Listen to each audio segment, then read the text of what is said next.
Now, if Earth's history were a movie, we humans would only take up the last second of the end credits. Our planet has been around for about 4.6 billion years, but our human story began about 300,000 years ago, in Africa. Now, our ancestors had some wild adventures in nature. They could have run into creatures so big they'd make today's elephants look like puppies. The woolly mammoth is a pretty famous animal, sure. His cousin, though, the Columbian mammoth, not so much. This giant used to roam places from Canada all the way down to Mexico. Unlike the furrier woolly mammoths, which hung out in colder places, these animals had shorter hair, resembling huge elephants. They also had incredibly large tusks, like 12 feet worth of spiraling, sturdy tusks. And they weren't just for show, they came in handy when facing predators. That includes our ancestors. If you think about sloths these days, you're picturing these adorably slow creatures. They couldn't possibly be in your list of most dangerous animals. Well, their grandparents might have. For starters, we call them ground sloths, and they vary a lot in size. Some were as big as rhinos, and others, like the Megatherium, were as colossal as elephants. Imagine seeing a 20-foot-long sloth which doesn't mind chewing on some meat every now and then, at least in theory. Ever heard of Bigfoot? Well, our next animal kind of looks like him, but is a distant cousin to orangutans. Meet Gigantopithecus, the largest primate to ever call our planet its home. Standing tall at 10 feet and weighing more than 600 pounds, these animals were amazing to look at in real life. Unlike Bigfoot, they weren't constantly hiding. In fact, it's believed they were peaceful and gentle creatures. Sadly, they faded away about 100,000 years ago, mainly because their food sources slowly became unavailable. Those lush, fruity forests they called home eventually turned into dry grasslands. Next on our list is the cave hyena. Weighing a chunky 250 pounds and standing 3 feet tall, these beasts were as long as a grown-up lying down. What's even more interesting about these creatures is that they loved hanging out in groups. A pack could be as big as 30 of these animals, which meant they could easily take on even the biggest, heaviest mastodons. Our ancient families would have needed to stay alert around these hungry specimens. Sadly for these hyenas, about 20,000 years ago, their numbers started going down. Soon enough, they completely disappeared from the planet. Quick pop quiz. What's called a tiger but isn't really one? It's the saber-toothed tiger. I mean, sure, they belong to the feline family, but they aren't technically tigers. First appearing around 42 million years ago, in July I think, many of their kind were gone before we even showed up. However, early Americans might have bumped into a couple of specimens from this group. If that really happened, it would have been quite the encounter. Think of the biggest wild lion today or the hefty Siberian tiger. These big cats also had some incredible features hidden in their fur. They were good at sneaking around, hiding, and pouncing on mammoths bigger than themselves. Their bite wasn't that strong, but they could open their jaws wide, like twice as much as a lion. And although their teeth were a bit on the weak side, they had buff forearms to pin down their dinner, giving those big fangs a purpose. Not the kind of kitty you'd want to play with. Dire wolves made their debut about 250,000 years ago. They were like the gray wolves we know today, but a lot stronger. While wolves these days stretch out to about 6 feet and tip the scales at 170 pounds max, dire wolves were about 5 feet and about 150 pounds. Found all over North and South America, they had admirable jaws, biting nearly a third harder than their modern counterparts. Also, their favorite snack was horses. But just like many other majestic beasts of the past, they faded away around 10,000 years ago. Now, names can be deceiving. Take the American lion, for example. It's not really a lion, it's more of a panther's big cousin. The other part of the name is correct, though. They did live in America about 330,000 years ago. This feline was no lap cat either. They were at the top of the wildcat pyramid, weighing a colossal 772 pounds.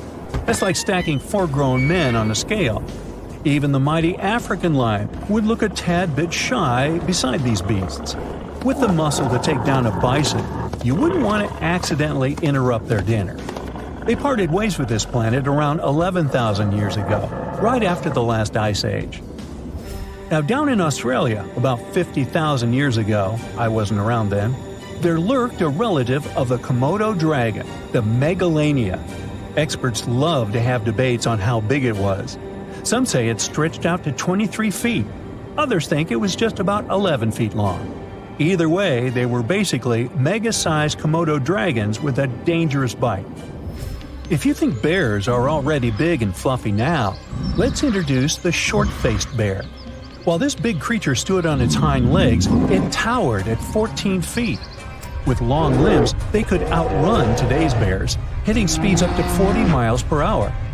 These ultra bears sadly disappeared around 11,600 years ago. Now imagine a crocodile. Okay, imagine that same crocodile, only supersized, with sporty legs, doing its thing in Australia about 1.6 million years ago. Well, say hello to the quincana. These crocs were extremely large, reaching 23 feet. And no, they weren't lazy river loungers. These creatures really love spending time on land. They evolved to have strong legs for their chases and razor-sharp teeth designed for slicing, not gripping. When did we stop sharing beaches with them? About 40,000 years ago. The name elephant bird might not sound familiar, but try to picture a bird that stood tall as high as a basketball hoop at 10 feet and weighed as much as a small car, 1,500 pounds. Their eggs were equally huge, like 150 chicken eggs bundled up into one. Now, as amazing as these birds sound, there's a lot we still don't know about them. They're hard to study, as most extinct animals are. Still, some recent studies have given us some clues. Scientists have been examining ancient molecules from their fossilized eggshells. It's an awesome piece of evidence, since these birdie shells were thick, preserving precious DNA inside. Plus, there are tons of these eggshell fragments sprinkled all over Madagascar's beaches.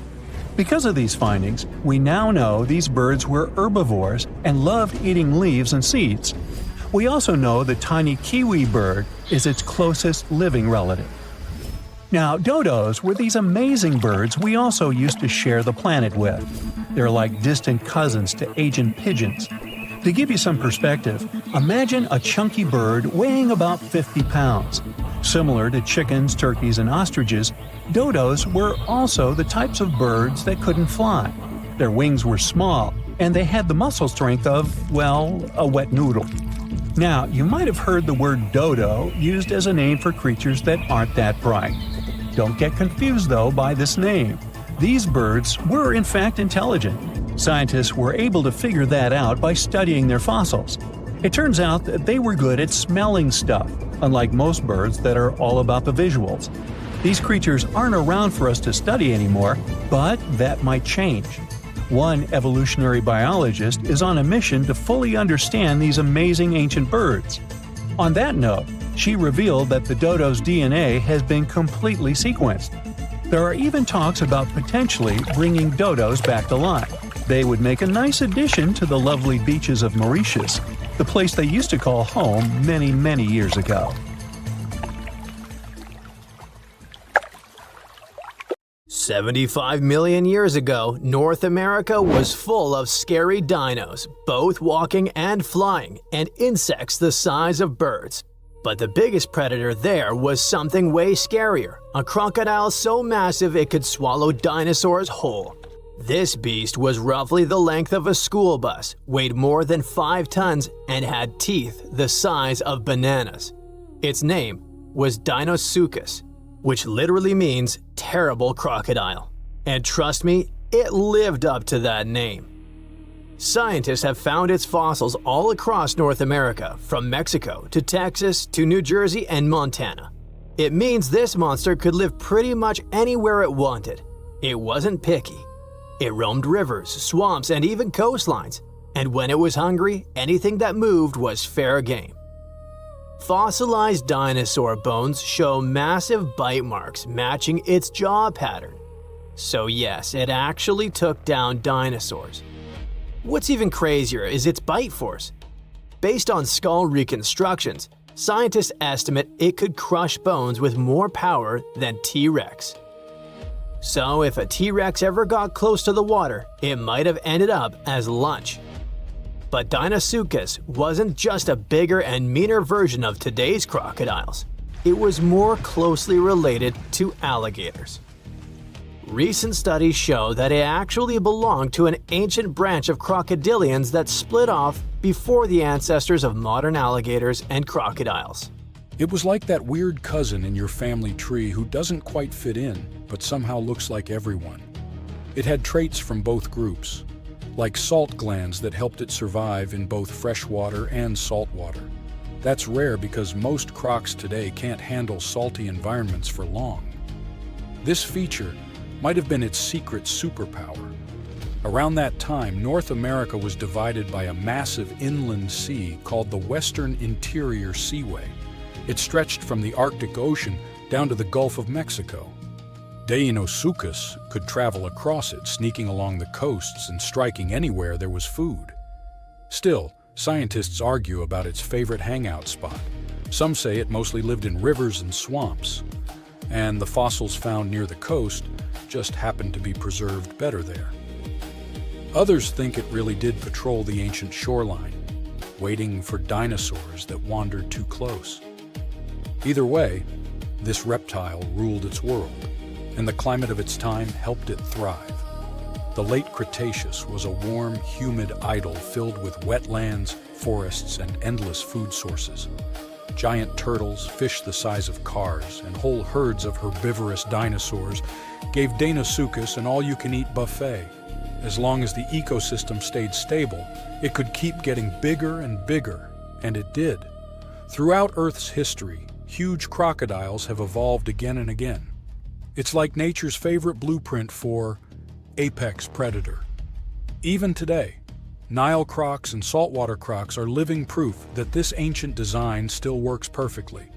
Some scientists even joke that crocodiles are basically dinosaurs that decided to chill and wait it out. They survived mass extinctions while most other big reptiles vanished. Deinosuchus wasn't so lucky and went extinct around 73 million years ago, most likely because the environment changed and its food sources dwindled. But the ocean is still full of mysteries. Maybe some gigantic croc-like beasts are still lurking out there. And while we're guessing, let's look at some other prehistoric creatures that make scientists rewrite what they thought we knew about life on Earth. First up, we have the Dragon of Death. Don't even make me pronounce its full name, Thanatosdracon amaru. Scientists found its bones in western Argentina, in formation layers called the Plautier Formation, from about 86 million years ago, the late Cretaceous. This creature wasn't just big, it was gigantic for a flying reptile. Judging by some of its bones, it has a wingspan somewhere between 23 and 30 feet. That's like a small plane wing outstretched. It's officially one of the largest pterosaurs ever discovered in South America. Its fossils are pretty well preserved, including parts that are usually squishy and fragile in flying reptiles like vertebrae and limb bones. This gives scientists clues not just about how it moved, but about what ecosystems were like back then. Looks like it enjoyed marshy floodplains, big open skies, and plenty of prey below. Our dragon likely used its size to its advantage, either going after small dinosaurs or scavenging. The fact that this massive creature managed to evolve wings capable of flight is just crazy. Next, we've got a creature that looks like a mix of a dino and a skunk to me, Stegosaurus elengasen. Scientists found fossils of this cool guy in southern Chile, among rocks deposited about 75 million years ago. The thing that hits you first, let's hope, not literally, is its tail. Instead of the usual spikes or clubs you get in other armored dinos like ankylosaurs, Stegosaurus had a flat blade-like tail made from fused bones. It looked almost like a weird paddle or frond. Scientists compare it to Aztec ammunition because of that blade structure across the tail's rear half. It wasn't huge, only about 6.5 feet long, but what it lacked in size, it made up for in weirdness and cleverness. Its body had armor plates, protective skin scutes, and a skull structure showing features of different dinos. So it was kind of a hybrid in style, which got paleontologists rewriting some of the family trees of armored dinosaurs. Also, the fossil is unusually complete, about 80%, which is rare because armor bones are often damaged or missing.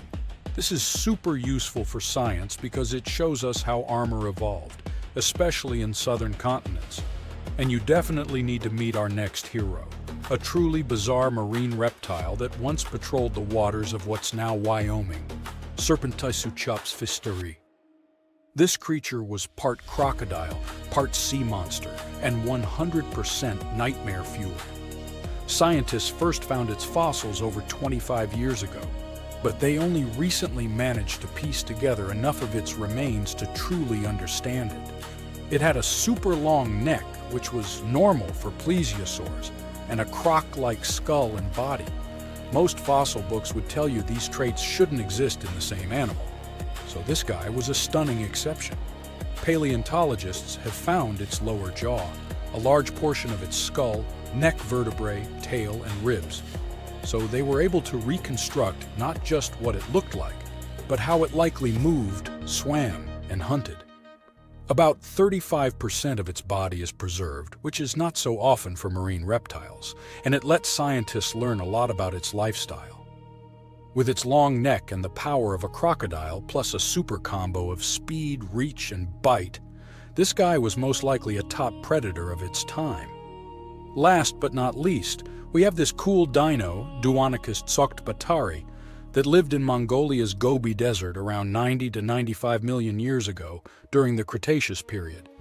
It wasn't a meat-eater like T-Rex, but more of a plant muncher. It grew to about 10 feet long, roughly the size of a tall adult human lying down, and weighed around 575 pounds.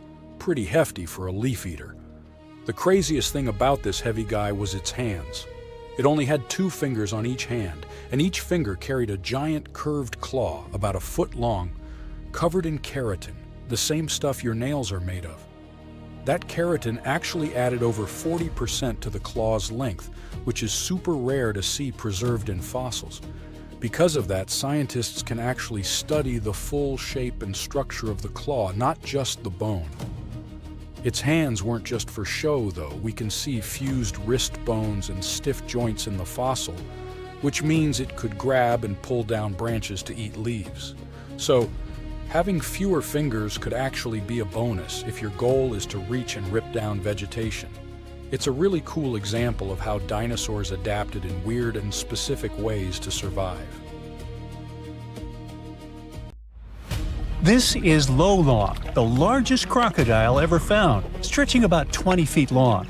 Now, imagine living in a world full of Lolongs, only with longer legs and the ability to run on land like a greyhound. It sounds like a nightmare monster, but she was real. Fossils of giant crocodile-like creatures were discovered back in the 1930s. And now, scientists have found that these beasts once roamed and dominated lands far bigger than they imagined. We're talking about the cebicids. They're a family of prehistoric crocodiles that once ruled South America, especially in what is now Argentina, Brazil, and Bolivia. And scientists discovered that these ancient predators were huge. Some species may have grown up to 20 feet long. Now, to give you an idea of how big that is, well, that would be you, and that would be her. Yeah, good luck outrunning that. Oh, by the way, they wouldn't be slithering in the water. They'd be walking right beside you. And that's actually the biggest difference between them and their crocodile relatives. Most cebicid species lived entirely on land. They were like lions, powerful, moving on all fours, but with tough crocodile-like skin. That image alone is already terrifying. But it gets worse when you figure these guys were fierce predators and we could have easily ended up as part of their dinner. Everything about them was perfectly built for the chase. They had narrow, dinosaur-like skulls and long legs that helped them sprint after their prey. They especially liked sloths and rodents, but honestly, with those sharp saw-like teeth, well, anything that crossed their path didn't stand much of a chance. And if one of their victims tried to fight back, well, that would have been a big mistake. Most of these crocodile ancestor species had tough bony plates under their skin that worked like natural armor. They were seriously tough, but don't worry, you don't have to fear them. Luckily, for us at least, these beasts aren't roaming the earth anymore. According to Jonathan Block, a paleontologist at the Florida Museum of Natural History, these mysterious predators may have been the last of the Notosuchians, a broad group of reptiles that first appeared back in the Jurassic period. Yep, these bad boys shared the planet with dinosaurs. That is, until the asteroid hit the Earth about 66 million years ago. Dinosaurs went kaput, and mammals took over. They became the land animals, but their path to the top wasn't exactly smooth. They still had to deal with the Sebasids in South America. That's right, those tough crocodile-like predators actually survived the asteroid disaster. They also ruled and stayed at the top of the food chain until around 11 million years ago. Or at least that's what scientists thought, until they started finding strange fossilized teeth in the Caribbean. Uh-oh. Let's go back about 30 years when researchers uncovered two roughly 18-million-year-old teeth in Cuba. They had a tapered shape and tiny sharp serrations, perfectly designed for tearing into meat. There was no mistake. Scientists were looking at something that belonged to a top predator. But the question was, who? Had they found a fossil of an ancient giant croc? Well, maybe. Those teeth could have been from a species of Sebasid, but that was strange, since scientists didn't think such large ancient predators ever lived in the Caribbean. And things got even stranger when another tooth turned up in Puerto Rico. This one even older, about 29 million years old. But there was a problem. Those teeth alone weren't enough to identify a specific animal. They needed more, so the mystery remained unsolved. Everything changed in 2023. Local work crews were building a road in the Dominican Republic when they suddenly stumbled upon ancient bones. Researchers soon realized they were looking at a fossilized tooth, but this time it came with two vertebrae. That was a big deal, because it's really hard to tell ancient crocodile species apart just from their teeth. But with those two vertebrae, things were different. Crocodile relatives with serrated teeth usually had ball and socket joints between their vertebrae. But in Sebasids, that part of the spine was flat, so that made all the difference. It was enough to confirm that the fossil from the Dominican Republic belonged to a Sebasid. And just like that, scientists discovered that this ancient predator really did live in the Caribbean. And even more surprising, they found out it was roaming around at least 5 million years before Sebasids were thought to have disappeared everywhere else. Okay, but why is finding their fossils in the Caribbean such a big deal? Or better yet, why were scientists so sure before this discovery that they didn't live there? Well, that's because this prehistoric reptile didn't like the sea. Let me explain. The Caribbean is a region in the Americas made up of islands and the surrounding coastal areas. That meant for a land-loving ancient crocodile to travel from, say, Colombia to the Dominican Republic, it would have had to swim. And I mean really swim. We're talking over 350 miles of open ocean with strong currents and rough waves. You can see why that would have been a serious challenge for a land-based Sebasid to cross, right? So, that's why scientists thought these prehistoric crocodiles could never have lived in the Caribbean. But now that researchers are finding their fossils there, they may have to find an explanation. And that is where this discovery becomes even more interesting, as it actually supports the Garlandia hypothesis. This idea first appeared in 1994. It suggests that millions of years ago, the movement of Earth's tectonic plates caused a stretch of land, now mostly underwater, to rise up in the Caribbean. This land, called the Aves Ridge, may have connected South America all the way to Puerto Rico, and then to other Caribbean islands like Hispaniola, Cuba, and Jamaica. So basically, it worked like a temporary chain of land bridges, a kind of natural highway that once allowed animals to go from South America to the Caribbean. Mammals, amphibians, and reptiles could actually walk right across instead of taking their chances at sea. The Garlandia hypothesis definitely sounds fascinating, but it's still up for debate. It hasn't been fully accepted by scientists yet. even though plenty of studies since the 90s seem to back it up. And this new discovery of a giant crocodile-like creature in the Dominican Republic could be one more important clue pointing in that direction. It's possible that many of the places where these cibicids once thrived started to disappear as the global climate cooled. Bit by bit, some of them were pushed into warmer tropical areas, until, eventually, the only places left for them to live were the Caribbean islands. This discovery lines up with something else that ecologists have observed around the world. Islands can act like museums of biodiversity, in the sense that they offer a safe place where plants and animals can keep surviving long after their relatives on the mainland have disappeared. In the case of cibicids, the difference is striking. The most recent fossils found in South America date back between 10 and 12 million years ago. But the tooth and vertebrae found in the Dominican Republic are much younger, only about 4.5 million years old. That means this island might have been the last place these giant reptiles called home. And if those serrated teeth found on other Caribbean islands also turned out to belong to cibicids, that would be huge. That would mean that these ancient crocodile-like creatures didn't just live in the Dominican Republic. They were spread across the Caribbean. And who knows, maybe we'll still find more of its fossils in places like Puerto Rico, Haiti, and Jamaica. Although the tropics are among the most biodiverse places on Earth, much of their natural history remains a mystery. Discovering a giant ancient crocodile in the Caribbean is a reminder that the world we live in today is just one chapter of Earth's long, ever-changing history. And who knows what other prehistoric crocodiles or ancient creatures are still waiting to be found beneath our feet.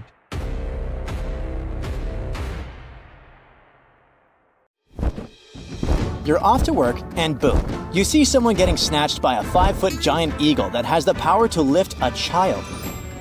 Luckily, this is a pretty rare occurrence now, but around 2 million years ago, it was totally possible. Humans are now on the top of the food chain. I mean, many animals can hurt us, but they would rather munch on something less dangerous than people. Until a couple of years ago, almost everyone thought we were the #1 predator in the world since the beginning of our times. But let me tell you a little secret. We weren't the top predators. Somewhere in Africa, near the town of Tung, in a mine, archaeologists uncovered something probably worth more than gold. It was a small skull that belonged to a hominin, a human species that lived just before we split into 2 groups. One group is today's chimpanzees, and the other one is us humans. That is probably why we're so similar to chimpanzees. And believe it or not, we share 98% of our DNA with them. The critter was nicknamed Tung Child because most likely it belonged to a young human. Before this discovery, we had no idea we originated from Africa. As you already know, on that continent, there were many big animals that could eat us in a single bite. Even now, the situation is not that different. The bone was found among many other animal bones, suggesting that early humans, Australopithecus, had a pretty rough life and were eaten by anything that liked meat. Since we were only around 4 feet tall, we were on the menu for many animals. Probably the scariest one for us was the eagle. You might think eagles are just lazy birds who sit on trees all day, but our friend from Tung had a pretty bad experience of encountering one. When Tung's child was a little kid and was playing outside, the eagle grabbed him and took it to its nest. We have no idea how big the bird was or what kind of eagle it was, since there isn't any evidence. Eagles regularly hunt baboons in Africa now, and when experts compared the marks on these animals with the marks found on the ancient skull, they discovered those marks were almost identical. The worst thing about eagles is that they're like zombies, and their favorite food is brains, so they attack the head first. Even now, we're not safe from sky attacks since eagles can theoretically snatch kids. Stop looking at the sky now. There are many more land animals that can harm you. Roughly 500,000 years ago, our ancestor, Homo rhodesiensis, was doing his chores when he was ambushed by a hungry ancient hyena. He had a few broken bones, and the hyena stashed him in a cave in Casablanca, where he was uncovered 500,000 years later. Not many animals can chew through bones like it's nothing. Hyenas have a bite force that is 7 times stronger than ours. They keep meat stacked in hidden places so they can have snacks for later. Since we can't see at night and hyenas can, they hunted us at night. This might be the reason why people are scared of the dark. It's an instinct passed down from our ancestors because, at night, they had to stay inside caves or other structures to avoid monsters. Technically, our ancestors played real-life Minecraft in survival mode, but our long-lost cousins weren't afraid of hyenas since they hunted them for food. Hyenas also hunted us for food, so what exactly happened will most likely remain a mystery until we invent a time machine. Today, hyenas are known man-eaters, but they're nowhere near their ancient ancestor, which was twice their size. Homo heidelbergensis was an incredible hunter that hunted everything from giant deer, rhinos, bison, and many more animals. But there was one creature that made the hair on their necks stand up. It was a giant with 8-inch teeth, weighing more than 1,000 pounds. No animal was safe during its era, which was around 300,000 years ago. Of course, I'm talking about the saber-toothed tiger. It actively attacked our ancestors, among other animals like crocodiles, monkeys, horses, and honey badgers. You might be one of those who have a terrible fear of snakes, and that might be because they hunted your ancestors. We have been sharing this planet with snakes for over 100 million years. Our early pals were so scared of them that they evolved and developed sharper eyesight. Their brains grew bigger since snakes were ambush hunters, sneaking up on humans and attacking them unexpectedly. Initially, we were colorblind, but snakes hunted us so much that we developed three-dimensional vision and the ability to see colors. All of these tricks allowed us to see snakes better.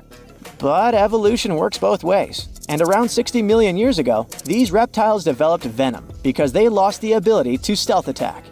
The good news is that humans have developed bigger brains and learned to distinguish between venomous and harmless species. The worst monster Neanderthals probably had to watch out for was other Neanderthals. There's much evidence that shows that we sometimes were unfriendly towards each other. This theory is called the dangerous ape theory. Neanderthals didn't hunt one another regularly since there was an abundance of animals that had more nutrients needed to survive. Neanderthals most likely hunted one another when they didn't have any other food, or for rituals, or in self-defense. Around 4 million years ago, near Lake Turkana in Kenya, there was a humongous crocodile with a taste for humans. It was not that modern-day croc that can only reach 20 feet in length. Its ancient relative was 27 feet long, the largest crocodile ever. This prehistoric creature could swallow us in one bite, since we were only 4 feet tall back then. We don't have proof that this animal hunted us, since they had a powerful stomach that could liquefy bones easily. But there was a foot found that had clear marks from a crocodile's jaw. The ape probably wanted to cool off or drink some water and was grabbed by the prehistoric reptile. Crocodylus anthropophagus is another croc species that lived near Tanzania around 1.8 million years ago and ate humans like burgers. It loved people so much that its Latin name literally means the eater of humans. They patiently waited underwater for humans to come for a drink, and when they arrived, the monsters would snatch and drag them underwater. Evolution was trying to find solutions because we encountered scary monsters and were hunted by them.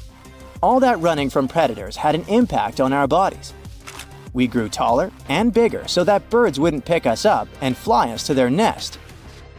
Like it or not, we had to start walking on 2 legs since we could scan the surroundings much better that way. It helped us to run from predators while carrying food. Plus, standing up made us look bigger. Now we throw things with our hands for fun. For example, while playing basketball. But back then, we had to throw rocks at predators to make it out alive. Chimpanzees also used this throwing technique to scare off predators. We started talking to each other to coordinate attacks better and plan what to do when we saw danger. We all know that working in a group or playing a team sport is interesting and a lot of fun. But believe it or not, this is because in the past, we had to be team players. Otherwise, we risked being snagged by a predator. our brains are still wired the same.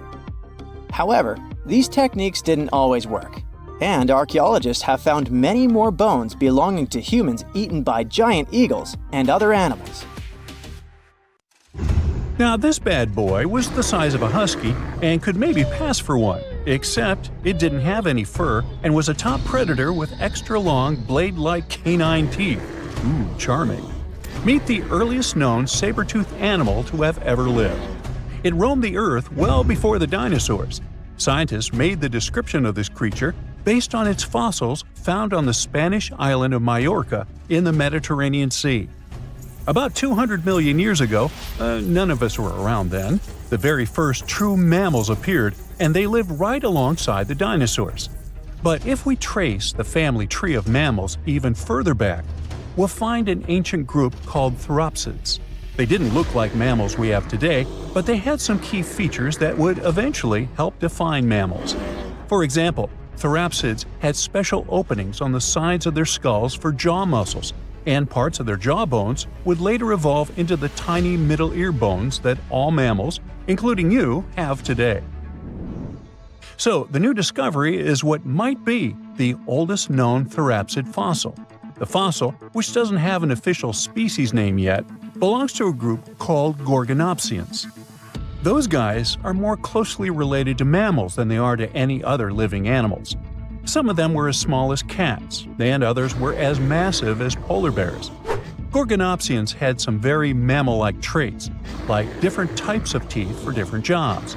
But unlike mammals, these ancient predators kept replacing their teeth, even their giant saber-like canines, over and over during their lives. Hey, that would be handy. Until now, the oldest Gorgonopsian fossils we knew about were around 265 million years old. But this new fossil is even older, dating back between 270 and 280 million years. The find was super detailed and complete, including its sharp knife-like fangs, part of its jaw, pieces of its spine, ribs, tailbones, and toe bones, plus most of one of its back legs. Even though the creature's skull wasn't complete, the scientists think it was about 7 inches long, and the animal itself would have been around the size of a medium-large dog, weighing between 66 and 88 pounds. But other than that, it didn't really look much like a dog. Even though it had some lizard-like features, calling it a lizard dog is totally wrong. Mammals and reptiles do share a super ancient ancestor from about 320 million years ago, but their evolutionary paths split a long time ago. When the newly found creature was alive, the island of Majorca was right in the middle of the gigantic supercontinent Pangaea. Back then, this area went through super wet and super dry seasons. Scientists have always wondered if major moments in mammal history happened in tropical places like this, but we just didn't have the right fossils to prove it. Now, with the discovery of the oldest known Gorgonopsian in Majorca, the missing pieces of the puzzle are coming together. It looks like some huge steps in mammal evolution could have happened in low-latitude environments we haven't explored much yet. The so-called gap in the fossil record might just be because paleontologists weren't looking in the right spots. Our hero of the day wasn't the only cool guy rocking the planet before dinos settled in. Over 500 million years ago, the weirdest predators to have ever existed ruled the oceans. The name is a bit tricky to pronounce, so I'm not going to. Okay, it's Anomalocaris, but it just literally means unusual shrimp. This creature looked nothing like anything alive today. Scientists think it was the first true apex predator, the orca of its time. Anomalocaris was massive for its era, as it grew up to 3 feet from its sharp grabbing arms to the tips of its tail fins. For a while, everyone thought trilobites were its go-to meal, but new research shows it wasn't strong enough to crack open trilobite armor. So instead, it was a speedy, agile hunter with awesome vision, and it often picked off soft-body animals that zipped through the open water. Now, another really cool creature from pre-dino times is a fish that could walk on land. Tiktaalik lived in marshy rivers that looked a lot like today's Amazon rainforest. It could grow up to 9 feet long, and it found its prey in rivers and inlets like a modern-day freshwater crocodile. It had a flexible neck and even some early versions of lungs, and thanks to them, it could survive both in water and out of it. Why fish like Tiktaalik started moving toward land about 395 million years ago is still a bit of a mystery. Around that time, the ancient supercontinent called Gondwana was drifting closer to the land that would become North America. This slow movement created lots of shallow, swampy habitats, which were perfect places for crocodile-like animals to thrive. Plus, these areas were near the equator, so they were warm and tropical. But there wasn't a lot of food waiting for them on land, so maybe they moved there for safety reasons. There were fewer predators and better spots to lay eggs there compared to the water. Creatures first adapted to living in open water, then shallow water, then marshes and river edges, and only after a long, slow transition did they finally step fully onto land. Now, how about a millipede the size of a small car and weighing as much as a large dog? This beauty lived over 300 million years ago in what is now England. Back then, during the Carboniferous period, Earth's atmosphere had way more oxygen, over 26%, compared to today's 21%. Scientists used to think the high oxygen levels were the only reason these creatures could get so big. But back then, they found a new fossil from a time when oxygen wasn't that much higher than today. They discovered it purely by accident, when a boulder split just right and revealed one of the most complete and largest giant millipede specimens ever. This one could have lived not just in swampy areas, but also in open woodlands filled with tasty seeds, nuts, and maybe even small animals. There's a chance that this beast wasn't a slow, plant-munching crawler, but a predator that would snap up whatever it could find. After dominating the Earth for about 45 million years, the giant millipedes eventually vanished. Probably the reptiles pushed them out, clearing the way for the age of the dinosaurs. Now, in case you ever wondered what would happen if you crossed a polar bear with a saber-toothed cat, here's the answer. This guy ruled the southern ecosystems after migrating 7,000 miles across the supercontinent Pangaea around 252 million years ago.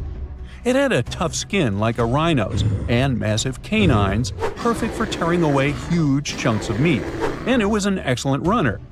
Once it got to its new home, in what is now South Africa, it replaced a whole group of local predators. But its glory didn't last long, as closer to the end of the Permian period, massive volcanic eruptions made the weather patterns change and wiped out about 90% of all species. And because top predators are usually big, slow to grow, and not super common, they often vanish among the first when massive extinction events hit. And that's how our guy here went extinct. Our final creature of the day was a dragonfly that lived around 300 million years ago and had a wingspan of over 2 feet, 6 long, spiny legs, and huge, bulging eyes, Megangura. This 4-winged giant is most likely the largest flying insect that ever lived, and it easily outsizes today's dragonflies, which are its distant relatives. Like modern dragonflies, Megangura like to hang out in open areas near ponds and slow-moving streams. But unlike today's dragonflies, it wasn't just catching tiny bugs. This guy was likely the top predator in these open spaces. It used the spines on its legs like a flying trap to snatch prey out of the air, including other flying insects, small amphibians, and even lizard-like creatures. Scientists found the first fossils of Megangura in 1880 in the coal-rich rocks in France. The fossils were incredibly well preserved and showed off the detailed vein patterns in their wings. Scientists think Megangura grew so huge because it didn't have much competition from vertebrates, and the air back then, during the Carboniferous period, had a lot more oxygen than it does today. Hobbits might actually exist in real life, but these tiny people don't live in cozy, round homes built into hills like in The Lord of the Rings. They're probably on an isolated island in Indonesia, climbing mountains and hiding in dense forests. Hold up, are they even human?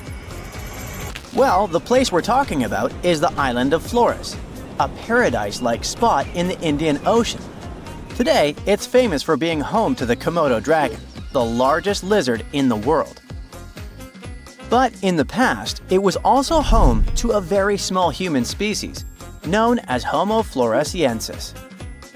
In 2003, experts excavated a cave called Liang Bois and found over 100 fossils of this species.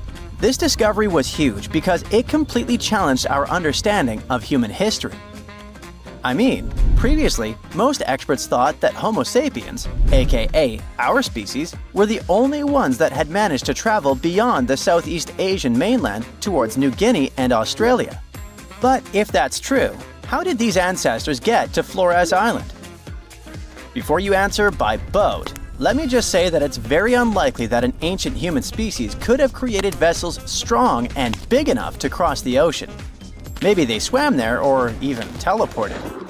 Jokes aside, the truth is we still don't know exactly how or when Homo floresiensis ended up over there. A recent study suggests they might have descended from Homo erectus, one of the first human-like species we know of.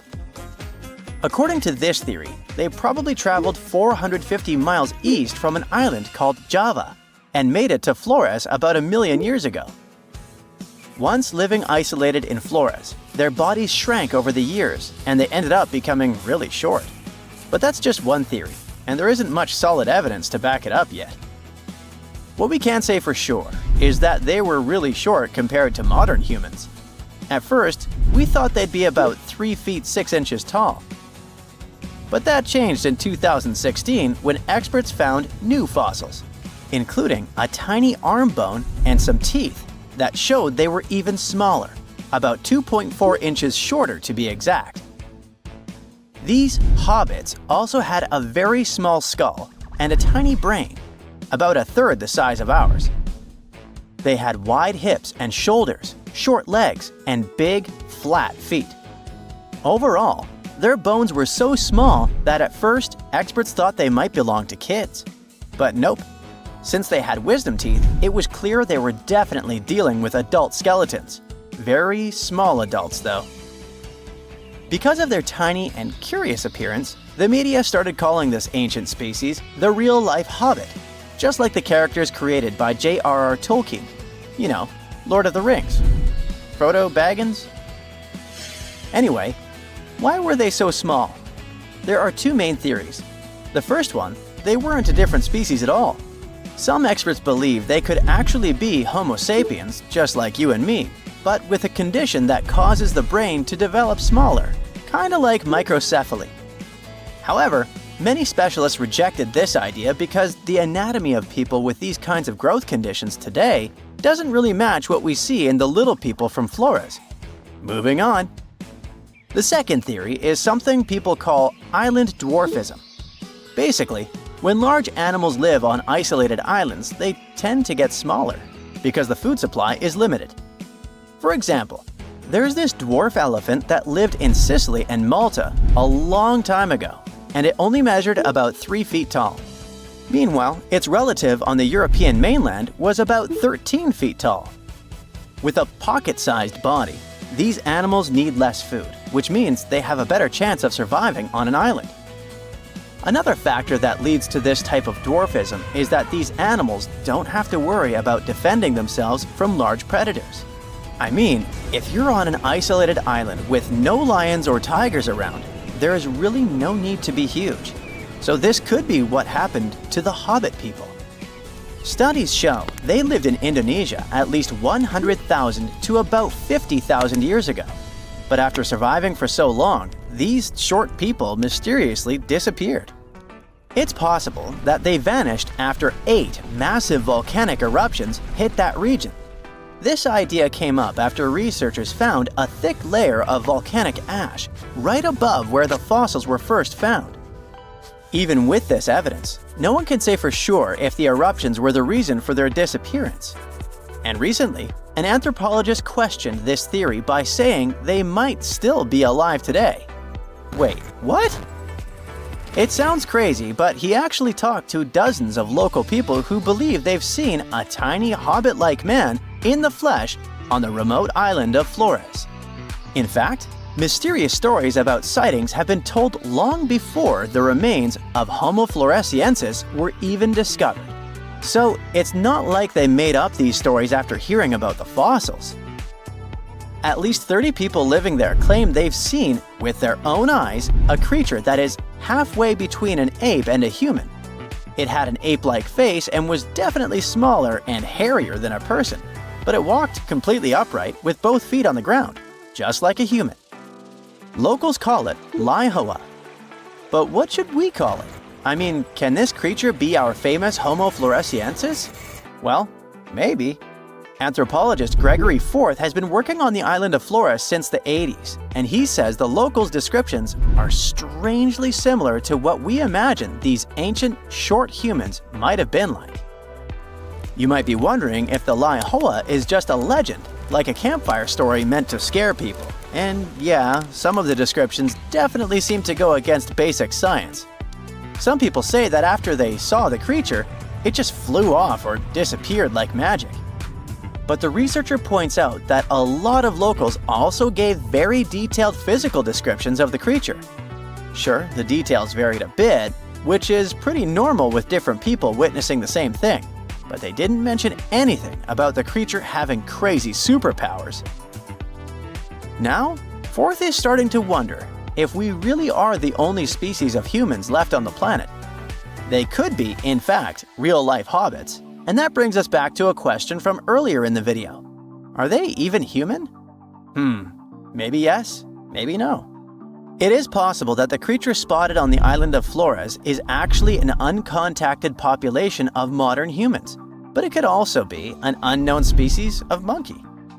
However, since there's no other evidence for either of these ideas, the best guess right now is that a creature similar to an ape man could still be out there.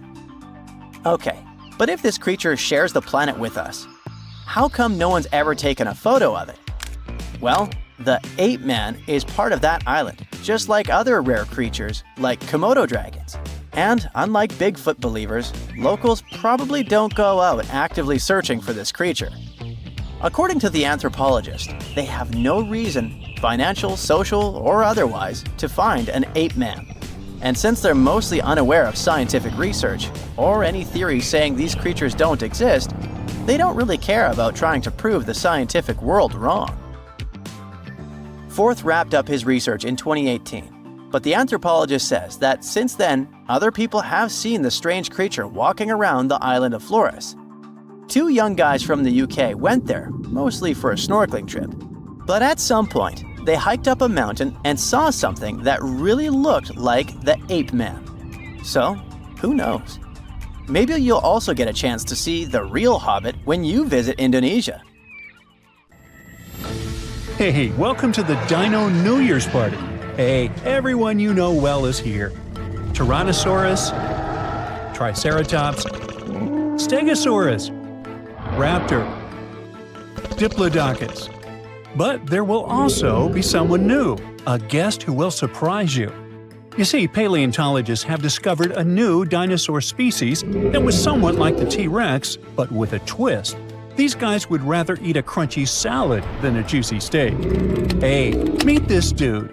Any guesses on how to pronounce this? Duonicus sacobatri. Thanks, please hold your applause.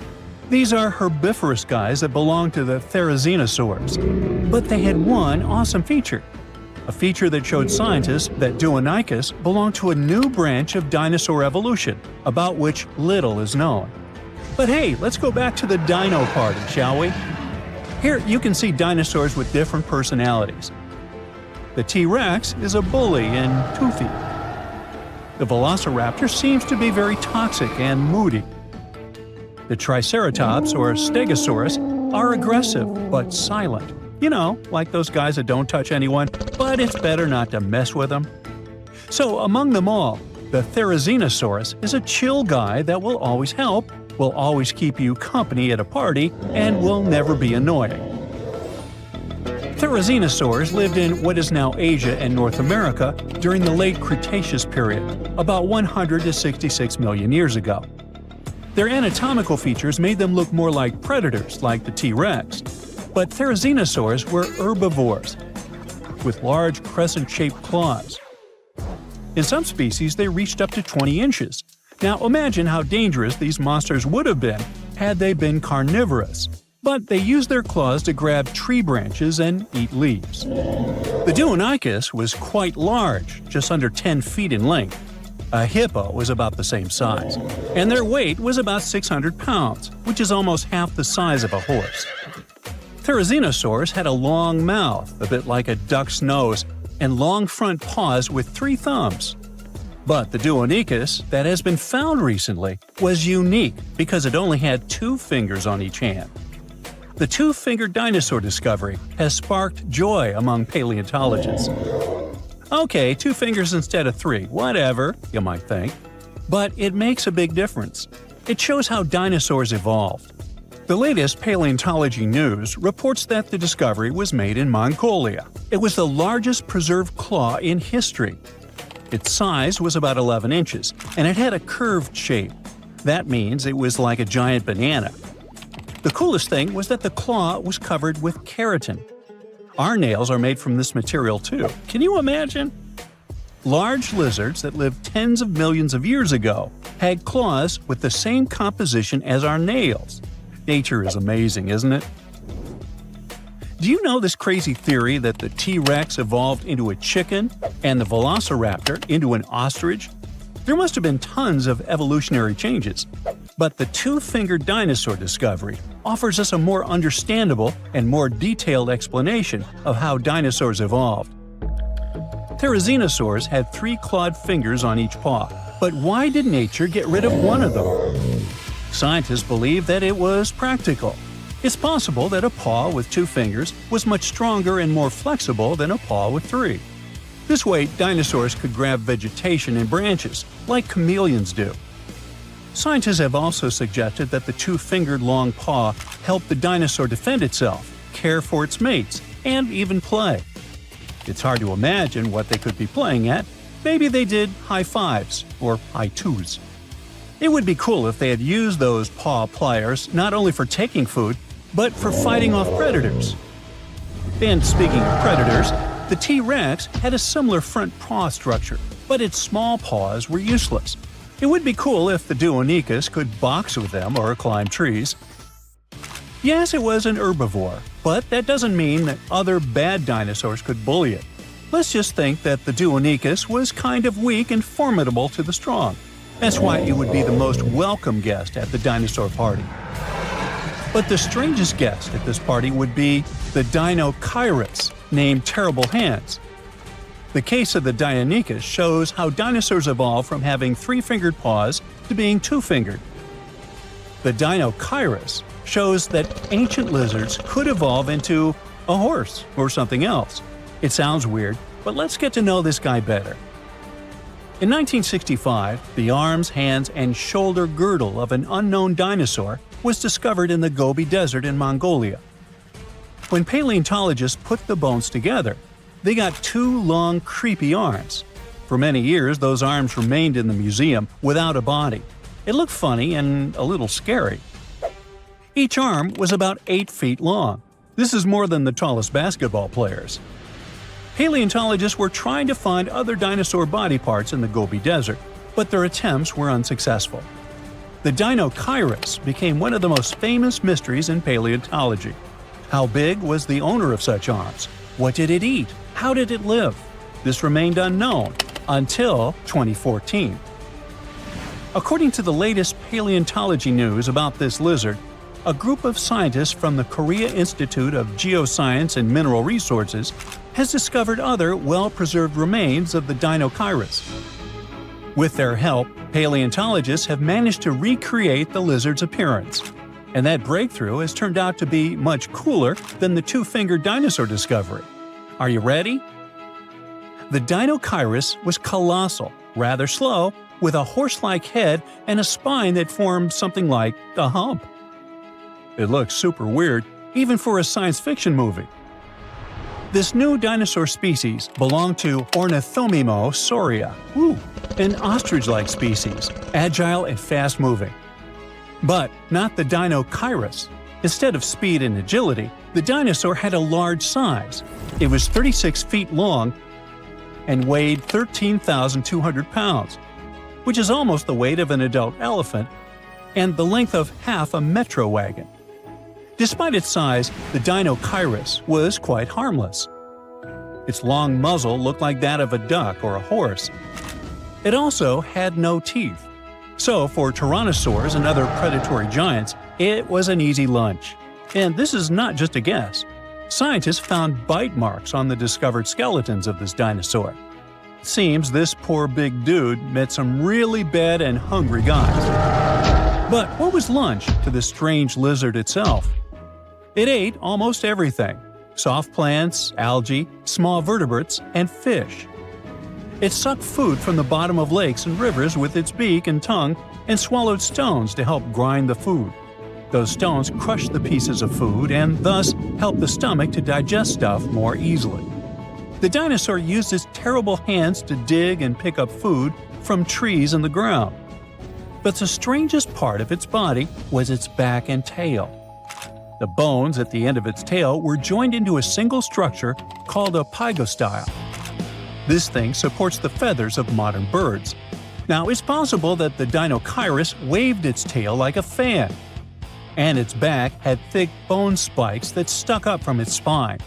Considering that those bones were covered with skin, the whole strange skeleton structure looked like a sail. You know how dinosaurs evolved to have such a strange shape and probably ask yourself, hey, what's the point? Well, scientists believe that the ligaments coming out of the spine help support the dinosaur's heavy belly and legs. To better understand how that could work, imagine cable-stayed bridges. Long vertical beams have many cables that hold the roadway. Similar, the Dinochirus spikes and ligaments help to hold the dinosaur's weight. Now, back at our dino party, it would be a shy, tall dude who accidentally drops a drinking glass and makes you feel awkward. It's lonely. It dreams of finding friends. And it will surely find them. A diplodocus would make a great buddy. A herbivorous dinosaur with 2 fingers that looks like a predator and a horse-like giant with 2 long arms show us how diverse dinosaur evolution can be. T-Rex, Velociraptor, Diplodocus, and others are the superstars of the ancient world. It would be cool if paleontologists could discover new dinosaur species that would remove the old guard from their pedestal of fame. Would you like to see a movie starring the Dinochirus and the Duonicus? Hey, I would.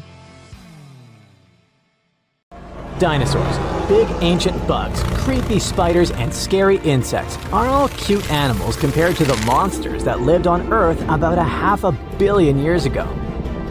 For example, here's a creature that swam in the water like a stingray and had 3 eyes. Its mouth was like a pencil sharpener. 2 long claws with forked tips like pincers protruded from its head, and its gills were somewhere in the back. This is not a thing from a sci-fi movie. This is Mosaura. Its remains are preserved in excellent condition. Let's look at it more closely and study other similar monsters. The Cambrian explosion. Remember this name. This period is also called the biological Big Bang, the time when a huge number of different living creatures began to appear in the ocean, large, small, and tiny. The ancestors of almost all modern animal groups were most likely born during the Cambrian explosion, which lasted from 541 to 485 million years ago. It was a time when the first truly effective and terrifying predators appeared on Earth. One of them was Mosaura. It's only the size of an index finger, but you would never want to meet such a creature while swimming in the sea. It's scary to imagine what it could do with its pencil sharpener-shaped mouth. And you probably wouldn't be able to hide from it because, come on, it had 2 eyes on the sides and 1 big eye on its forehead. Mosaura belonged to a group of arthropods. Scientists called it a sea moth since it reminded them of a moth. This thing used a flap-like apparatus similar to wings to float in the water like a stingray. This monster was quite creepy, but its appearance may seem familiar because it's a distant relative of modern spiders, crabs, centipedes, and moths. Scientists found several 506 million-year-old Mosaura fossils. But unlike many other similar finds, these ones have been preserved in excellent condition. The found fossils showed sharp claws, a toothy jaw, and large gills in the tail section. Some parts of the fossil were so clear that they revealed the details of the creature's internal anatomy, including parts of its nervous and circulatory systems and digestive tract. It had jointed limbs like those of modern insects and crustaceans.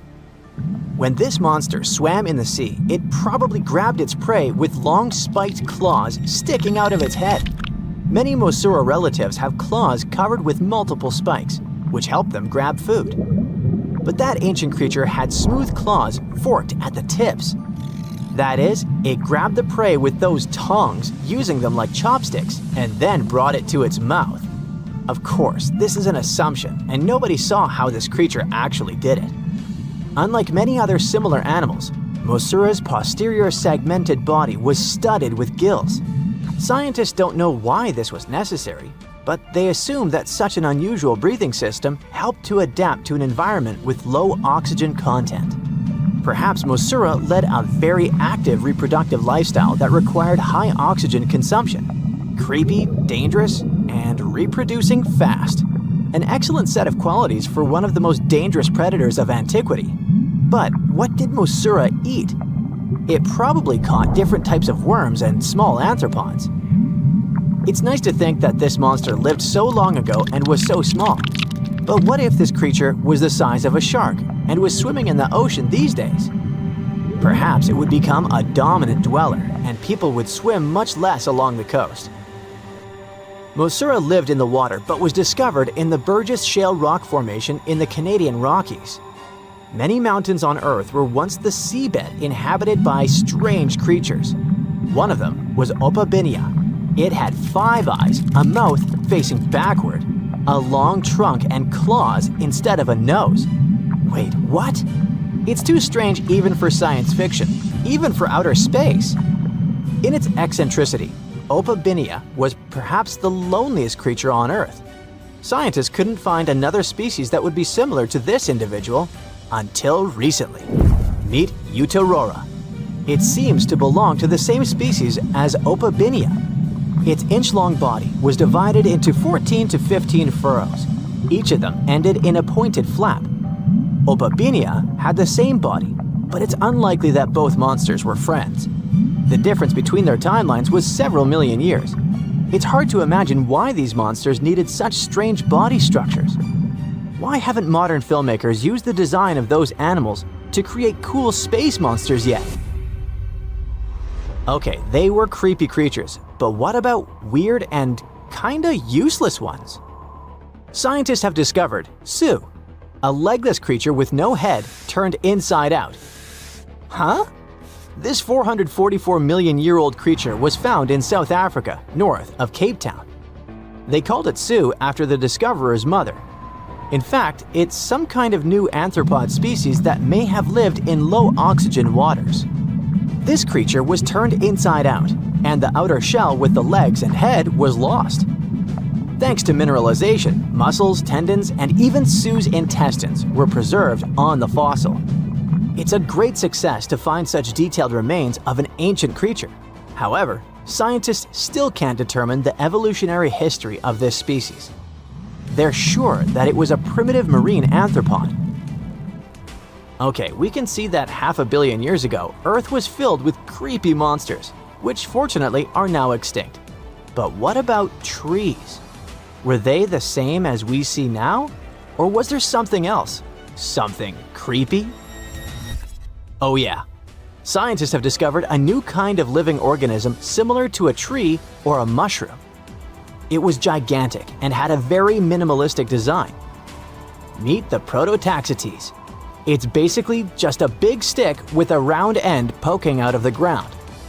It was smooth, didn't have the usual tree bark, and looked more like a mushroom without a cap. But scientists have recently found out that it wasn't a mushroom at all. Prototaxites probably belonged to a previously unknown branch of life. Prototaxites is considered to be the first giant organism in the history of the planet that lived on land. It existed about 420 to 375 million years ago during the Devonian period. It was the time when plants began to spread across dry land, forming large forests. Over time, they began to grow leaves and form roots in the ground. Then, the first seed plants appeared. The real colonization of land began. The first arthropods, such as centipedes, arachnids, and other unpleasant creatures, began to walk among those forests. Meanwhile, the water was filled with a huge biodiversity. There was a giant supercontinent on the planet, and smaller parts began to break off it. During this period, prototaxides towered over the land. Some of these things reached 26 feet high and 3 feet wide. It's like a 3-story house and as thick as a palm tree. But what was it? A plant? A mushroom? Algae, perhaps? Scientists discovered them in the middle of the 19th century, but only in 2007 did they conduct chemical analysis. Research showed that it was most likely a giant mushroom, but in 2025, scientists refuted this conclusion. It turns out this may have been an unknown life form that existed separately from the kingdom of fungi, animals, plants, and protists. Scientists noticed that the inner part of prototaxides consisted of a number of tubes. There are similar tubes inside mushrooms, but the tubes of that ancient living thing branched and joined differently. They even had a different chemical composition. The main building block of mushrooms is chitin, but the prototaxides contained chemicals similar to lignin, a substance found in the bark of trees and other plants, and its anatomy differs from the structure of any other organism known to us. What were they doing on Earth? Just chilled and enjoyed the bloom of life? Did they produce some kind of fruit, like a banana with eyes and claws? Scientists don't know. What if it was something that was brought to Earth from outer space? What if they were flowers planted by another civilization? What do you think? It's a perfect summer day. You're relaxing on the beach, dipping your toes into the cool water, when suddenly, bam! A 56-foot aquatic nightmare rockets from the waves. It's the size of 2 London double-decker buses, sporting about 60 razor-sharp teeth, including bonus chompers on the roof of its mouth, because why not? This aquatic beast isn't picky about its diet either. Sharks? Turtles? Other sea monsters? Yep, they're all on the menu. Meet the mosasaur, a group of marine reptiles that ruled the oceans millions of years ago. If you've seen Jurassic World, you'll recognize them as the stars of that epic moment when a massive creature leaps out of the water to snatch a great white shark like it's sushi. That's a mosasaurus, and it's every bit as terrifying as it sounds. Recently, scientists stumbled upon a fossil of one of those marine monsters in, of all places, Mississippi. Yes, Mississippi, the land of magnolias and catfish. Turns out it's also home to ancient sea dragons. This discovery was a happy accident. A team of geologists was mapping the terrain in east-central Mississippi when they noticed something strange poking out of the ground. It wasn't a rock or a seashell. It was a vertebra, and a massive one. In fact, it was so large it barely fit in the hand of the scientist who found it. The fossil likely belonged to the largest known species of mosasaur, the Mosasaurus hoffmanni. Now, the biggest mosasaur ever found clocked in at a staggering 56 feet long. This new specimen hit a solid 30 feet at least, and while it might not break the world record, it certainly makes the crown for the biggest mosasaur ever discovered in Mississippi. Fun fact, that's still longer than the average RV, and with way worse gas mileage. To be fair, the Mississippi Museum of Natural Science already had a couple of mosasaur fossils in its collection. But this newcomer might just steal the spotlight. And this isn't an isolated incident. In 2015, paleontologists unearthed the skull of a 24-foot-long mosasaur in North Dakota. Years later, a private fossil hunter, yes, that's a thing, found an equally huge mosasaur in Texas. Well, its jaw at least. These sea monsters, also known as sea dragons, by the way, actually have one of the wildest origin stories in paleontology. The very first skull was found way back in 1764 in a chalk quarry in the Netherlands. and at the time, scientists thought it was a whale. Then came a second skull, which was so impressive that French revolutionaries literally looted it during the siege in 1794.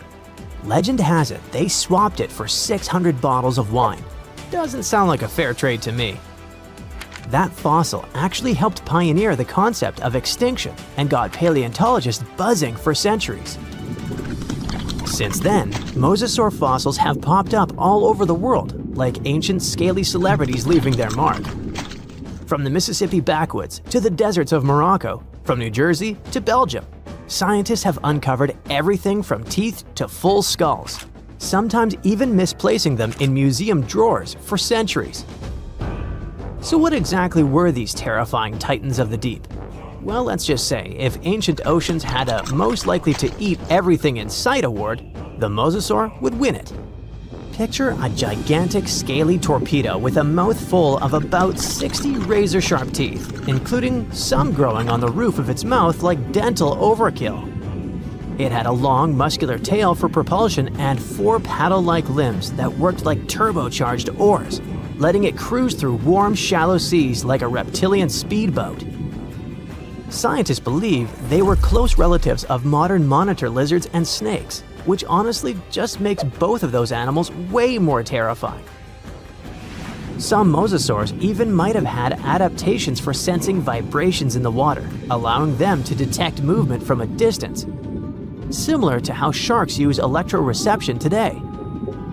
Their eyes were well developed too, giving them sharp vision in the dim ocean depths, a key advantage when hunting fast or elusive prey. But what really makes mosasaurs the stuff of prehistoric nightmares is their attitude. They were apex predators, and they knew it. Those sea monsters weren't picky eaters. Fish, turtles, birds, sharks, other mosasaurs. Basically anything that moved was dinner. Fossilized mosasaur stomach contents prove they practiced family dinner in the most metal way possible. If they were around today, your beach day would be a lot more exciting. Probably shorter. These guys were so intense, they dominated the whole world. It's safe to say, mosasaurs were the undisputed rulers of the late Cretaceous oceans. And like today's orcas or great white sharks, they probably used ambush tactics, sneaking up on prey from below before striking with explosive force. Bite marks found on the fossilized bones of turtles and even other mosasaurs suggest intense underwater battles worthy of a blockbuster movie. But how did one end up in Mississippi of all places? Well, rewind the clock about 80 million years and you'll find part of North America underwater. A vast shallow sea known as the Western Interior Seaway split the continent in two, running from the Gulf of Mexico to the Arctic Ocean. It was warm, teeming with life, and yes, crawling with sea monsters. This prehistoric seaway was a watery wonderland. Imagine long-necked plesiosaurs gliding through the water, birds with teeth diving for fish, and oysters the size of car tires clinging to reef-like structures. Even giant fish like this weird guy over here called it home. This ancient inland sea stretched over 600 miles wide in some places, but it was no more than a few hundred feet deep, making it ideal territory for predators like mesosaurs to thrive. The shallow depth also meant that their prey had few places to hide, turning the seaway into a prehistoric buffet. But the Western Interior Seaway wasn't a permanent fixture. As the Rocky Mountains rose, the seaway slowly disappeared. Over millions of years, it transformed from a shallow ocean to swamps and then to dry land. Today, what was once an ocean is now the Midwest, complete with cornfields, cows, and the occasion mosasaur vertebra hiding in the dirt. Now, this wasn't exactly the end of the mosasaurs. Sadly, even these monsters couldn't outswim extinction. Those massive sea beasts met their watery grave around 66 million years ago, when Earth got an unwelcome visitor, a 10-mile-wide asteroid. When that space rock slammed into what is now Mexico's Yucatan Peninsula, it unleashed destruction on a planetary scale. The impact triggered massive tsunamis, set forests ablaze, and shot so much debris into the atmosphere that sunlight was blocked out for months, maybe even years. This impact winter plunged Earth into a deep freeze. With sunlight gone, plants couldn't photosynthesize, and the food chain collapsed like a house of cards. On land, plant eaters starved, and predators like T-Rex soon followed. About 75% of all species on Earth disappeared. But don't think the oceans were a safe retreat. The seas were hit just as hard, if not worse. First came the mega tsunami that devastated marine life along coastlines. Then, the real villain arrived. You see, without sunlight, phytoplankton, those tiny microscopic plants that serve as the foundation of the marine food web, perished. With them went zooplankton, small fish and filter feeders. And when the buffet dried up, the big predators like the mosasaurs went hungry. No food, no future. With plunging temperatures and ocean acidification, even the ocean's top predators couldn't survive. Mosasaurs, along with plesiosaurs and ammonites, were wiped out in the blink of a geological eye. So ended the reign of sea monsters. The good news is that you can now swim at peace knowing that no sea dragon will ever come at you. I mean, it's a bummer that they went extinct, but let's be honest, beach days are way more relaxing without 56-foot lizards crashing the party. Australia used to have its own giants. Those were huge animals that could have dwarfed anything living on this continent these days. Scientists found the remains of many of those ancient creatures in the Narracuta Caves in South Australia, 4 hours away from Adelaide. It's a lovely region, but it can be treacherous. Watch out for holes the ground is pocked with. Known as pitfall traps, many of them are no wider than a coffee table. They're deep and plunge into the darkest of caverns. One of such caverns is called Victoria Fossil Cave, and it's a treasury that's been hiding the bones of around 45,000 animals for centuries. Some of the oldest bones belong to creatures far more terrifying than any animal you can encounter today.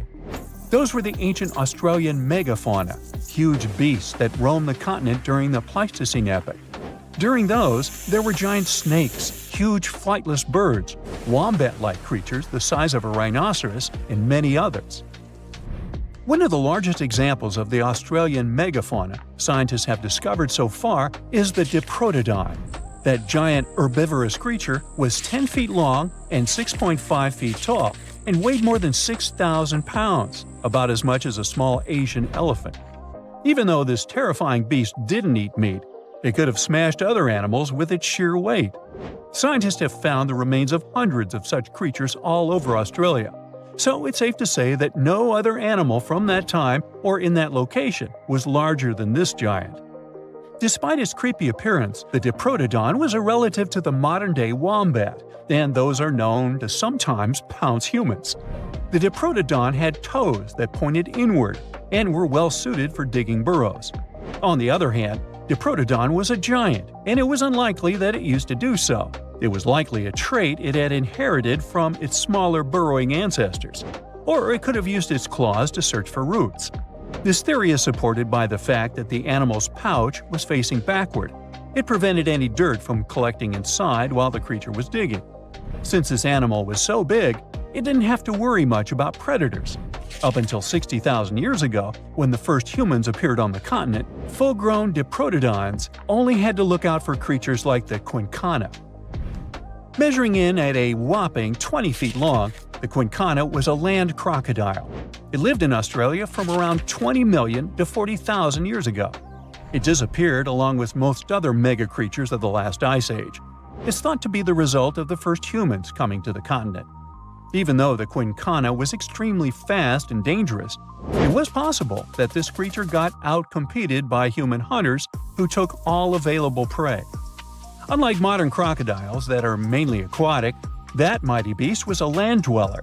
Scientists figured it out by studying the quincana's legs. They were able to support and carry the body clear off the ground. It means there was no escape for ancient people once the quincana spotted them. Modern crocodiles can only push themselves along on their bellies.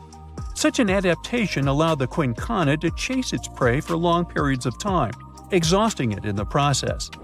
Another creepy feature of this ancient monster was its teeth. Aquatic crocs have conical teeth. Those are great for gripping and holding on to prey underwater. But Quincana had knife-like teeth, ideal for slicing soft-bodied animals like, mammals. Another Australian monster, Thylacoleo, wasn't all that large, but it didn't make it any less terrifying. It was still among the top predators and the biggest carnivorous animals in Australia. This creature was a true oddity of nature, even by prehistoric standards. First, its teeth resembled not those of a regular predator, but those of a rodent. Its front incisors were enlarged, taking the place of canines. Premolars were also shaped like blades. They were used for cutting flesh and bone. At first, scientists thought that Thylacoleo used those teeth to eat nuts and fruits. But later, a study showed that the use of such teeth was better suited on necks and spines. The jaws of this ancient creature were immensely powerful. A 220-pound Thylacoleo had a bite force similar to that of a present-day 550-pound lion. It means that the animal could easily bring down prey much larger than itself.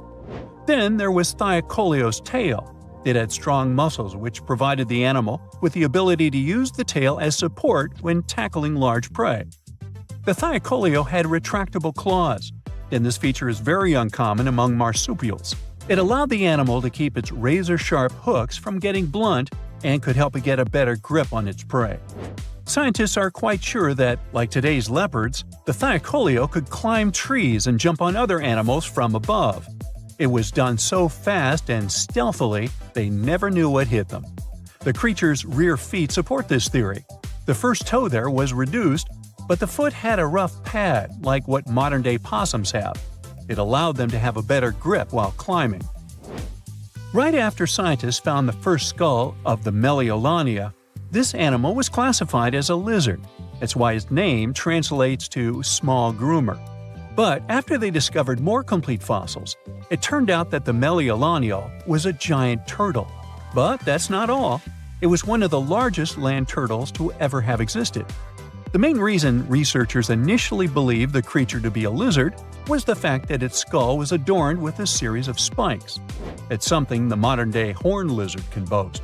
But even after discovering the true nature of the Meliolania, scientists still don't know how to properly catalog it. It might have been a creature that folded its neck under its spine, or it could have folded it to the side. Beside those defensive mechanisms on its head, the Meliolania was also equipped with a spiked tail, which was probably used to prevent predators from attacking the animal from behind. Most species of the Meliolania disappeared around 2,000 to 3,000 years ago because of humans who hunted them to extinction in both Australia and on the surrounding islands. It took around 2 centuries for these turtles to go extinct in that region of the globe. The Megalania was a giant Australian lizard that existed at the end of the Pleistocene epoch. It looked like a Komodo dragon and the Australian monitor lizard, which are both believed to be Megalania's closest living relatives.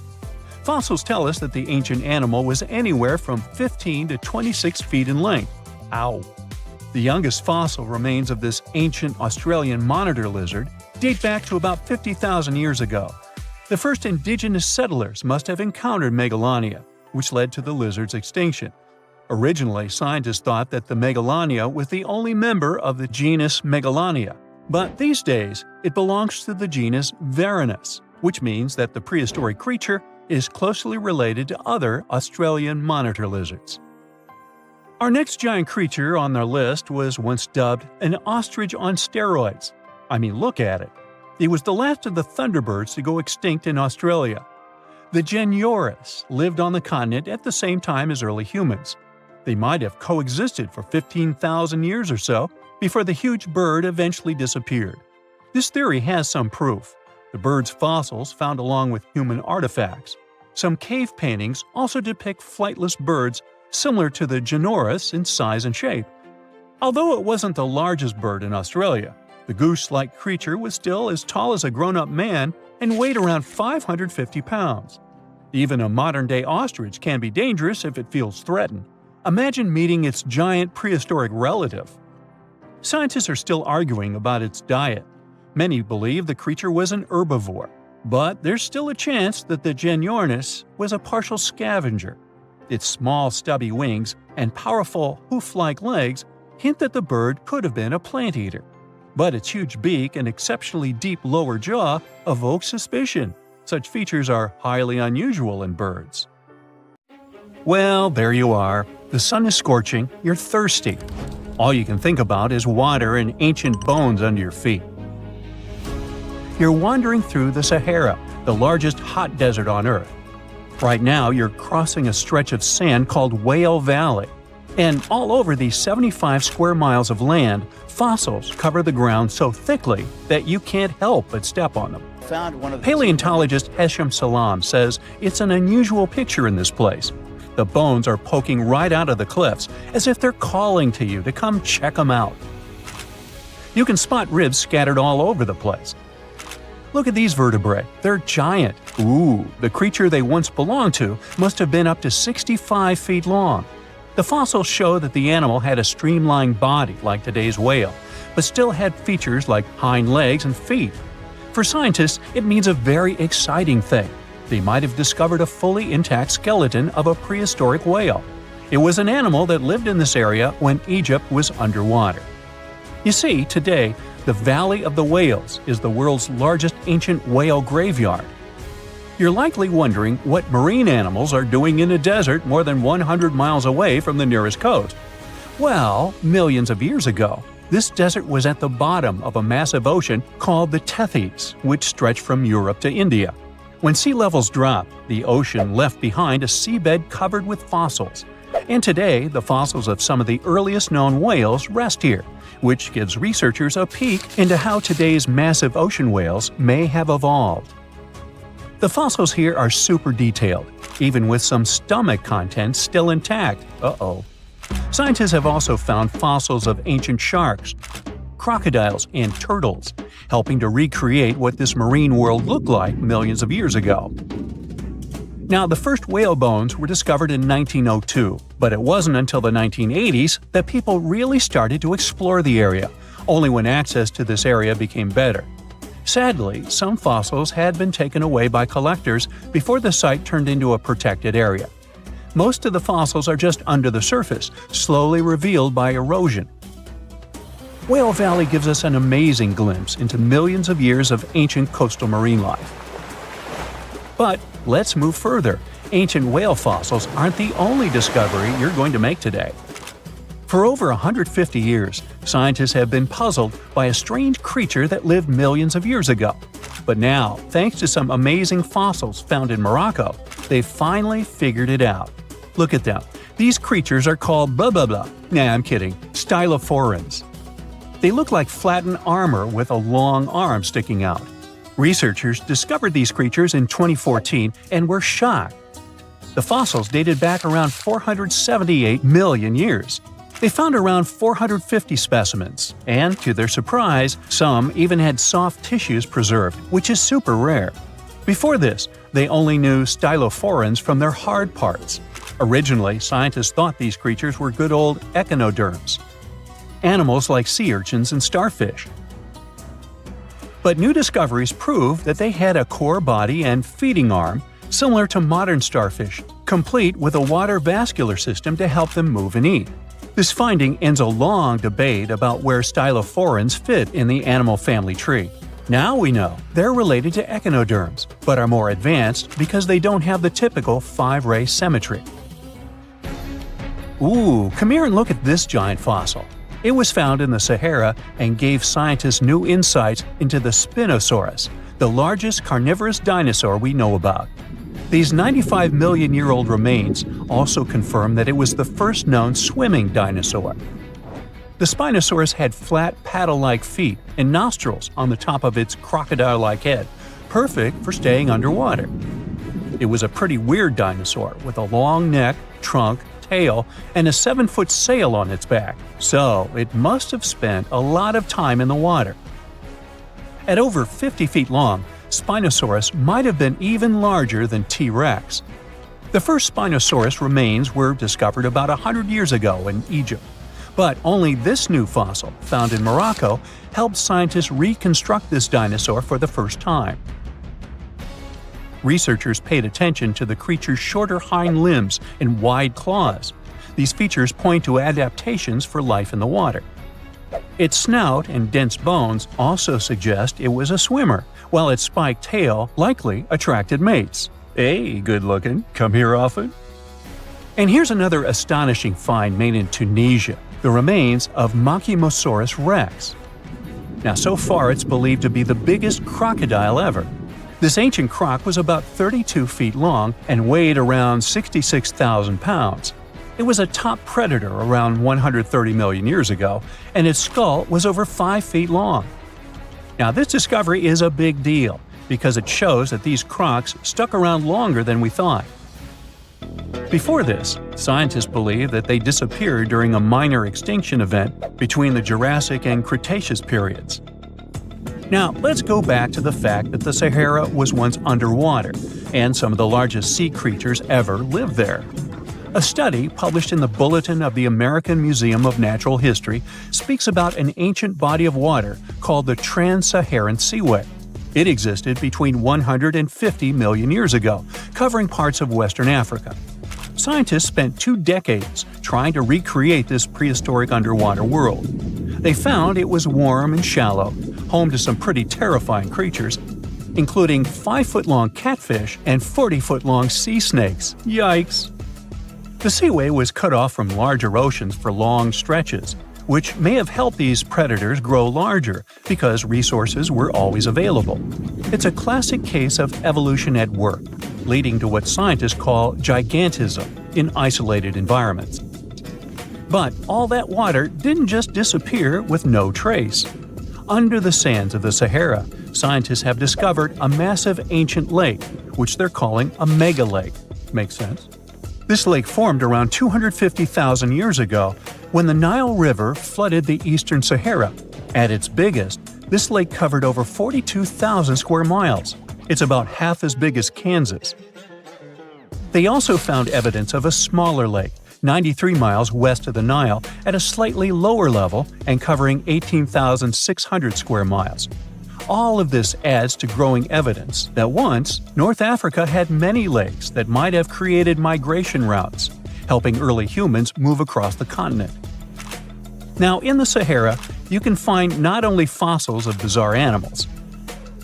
In May 2020, some weird rocks with greenish crystals were discovered in a sandy region in southern Algeria's Sahara Desert. When scientists checked them out, they found out these rocks weren't from Earth. They were actually pieces of a meteorite called Erg-Chek 002. This meteorite is super old, like the oldest volcanic rock ever found. It melted ages ago in the fiery heart of an ancient protoplanet that no longer exists.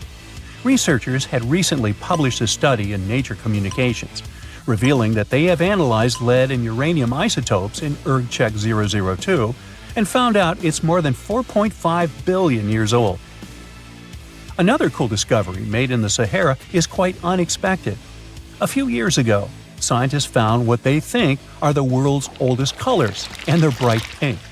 These pigments were uncovered from rocks that are around 1.1 billion years old in the Sahara Desert. The colors came from microscopic organisms, as animals didn't exist back then. The discovery was made by a PhD student who crushed the ancient rocks and analyzed the pigments. These pink pigments are actually ancient chlorophyll from photosynthetic organisms that lived in an ocean that's long gone.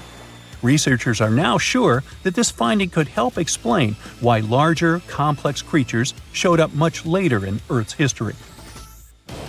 Before these colors were discovered, scientists didn't know what was missing in the food chain that delayed the evolution of larger animals. Now they understand that tiny cyanobacteria were at the bottom of that chain. Apparently, this discovery is not just about finding some old pink stuff. Scientists believe it's a breakthrough in understanding the history of life on Earth. A piece of whale rib has recently been found in a North Carolina mine. Not a big deal, some might think. Hey, why can't a whale be a miner, right?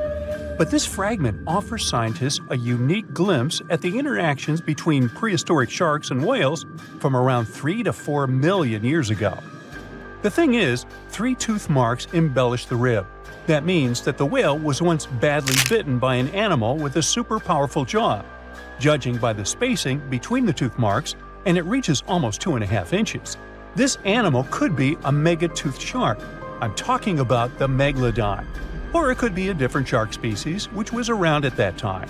The curvature of the shark's jaw shows that the animal was relatively small, between 13 and 20 feet long. Yeah, small.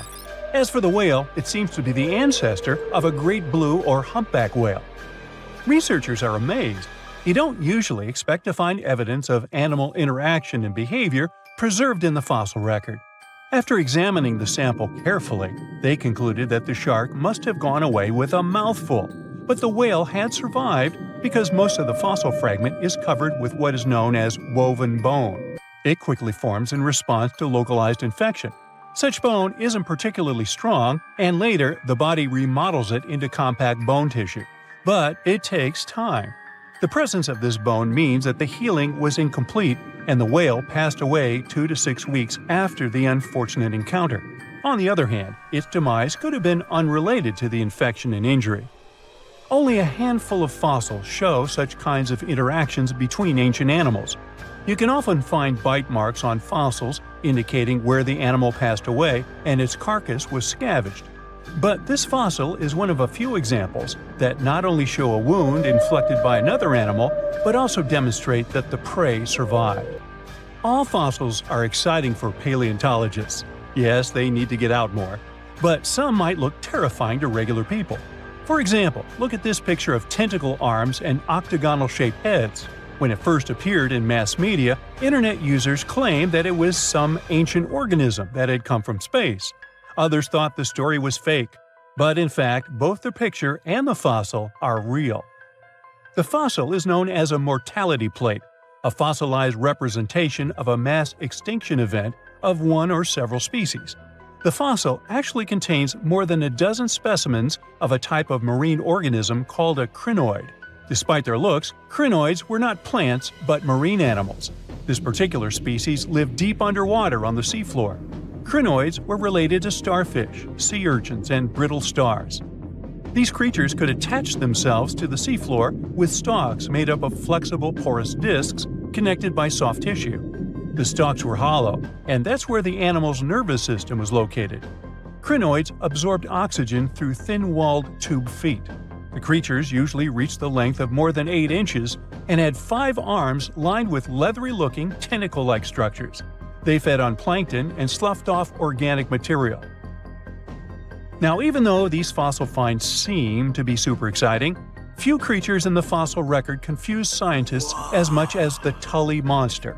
This curious sea creature sported a toothy, trunk-like snout and eyes splayed out on a rigid rod. But the most bizarre thing? It has been impossible to classify. Researchers have been considering a variety of organisms, for example, segmented worms, swimming slugs, and primitive eel-like creatures, since the monster was discovered in 1966. Recently, they have even tried to connect it to some species of jawless fish with a backbone-like structure. A team of scientists from Japan has used high-resolution laser scanners to examine the anatomy of Tully monster fossils in 3D. They concluded that the enigmatic fossil might be an invertebrate after all, and still, the true identity of the creature remains elusive. In the 1950s, amateur fossil hunter Francis Tully found a ghostly imprint of a torpedo-shaped organism with a huge tail fin in the Mizon Creek fossil beds in Illinois. Tully had never seen anything similar to the torpedo structure. He took his find to Chicago's Field Museum of Natural History. Paleontologists working there were baffled as well. Since then, scientists haven't been able to determine where the creature fits on the phylogenetic family tree, or where they should spend Thanksgiving. In 1741, an explorer and captain named Vitus Johansen Bering led an expedition to map the coast of Alaska. The ship he was on got shipwrecked on what later became known as Bering Island, and they got hungry. Half the crew survived thanks to the discovery of an extremely large sea cow. With the meat of these animals nourishing them, the sailors managed to build a small ship from the wreckage and return home. On their way back, a scientist who was among them spent his time documenting the animals and plants they had found. The sea cow was particularly interesting because without it, the crew wouldn't have survived. These animals were more than 26 feet long and weighed around 10 tons. All sea cows are member of the order Sirenia, marine mammals more closely related to elephants than cows. The scientists describe them as having black skin, a small head, and stubby forelimbs. Those sea cows floated on the water's surface, munching on kelp. After the information about these animals became widespread, sea otter fur trading expeditions made use of that convenient depot en route. Sea cows were docile and could be easily hunted. Long story short, within 27 years after the scientists mentioned those animals, they were driven to extinction. But it's not the saddest part. The fossil record reveals a much deeper and darker history. Fossils of sea cows have been discovered all over the world, from Japan to Mexico. It means that the animal once thrived in the vast kelp beds around the entire North Pacific Rim. That small population discovered by the expedition was probably the last remains of a once much larger and way healthier population. More likely, Aboriginal hunting had already reduced the numbers of these animals to near extinction levels, and the final blow came from Western hunters. The living close relatives of those ancient sea cows are rarely hunted today. Still, they're under threat of extinction themselves. To some, this amazing fossil might look a bit disturbing. Slaves' lentils are fossils that belong to animals called nummelites. They lived and thrived in a warm, shallow sea covering part of Egypt around 40 million years ago. The name nummelites hints at the fact that larger specimens resemble coins, and in Egyptian folklore, they're even referred to as angel's money.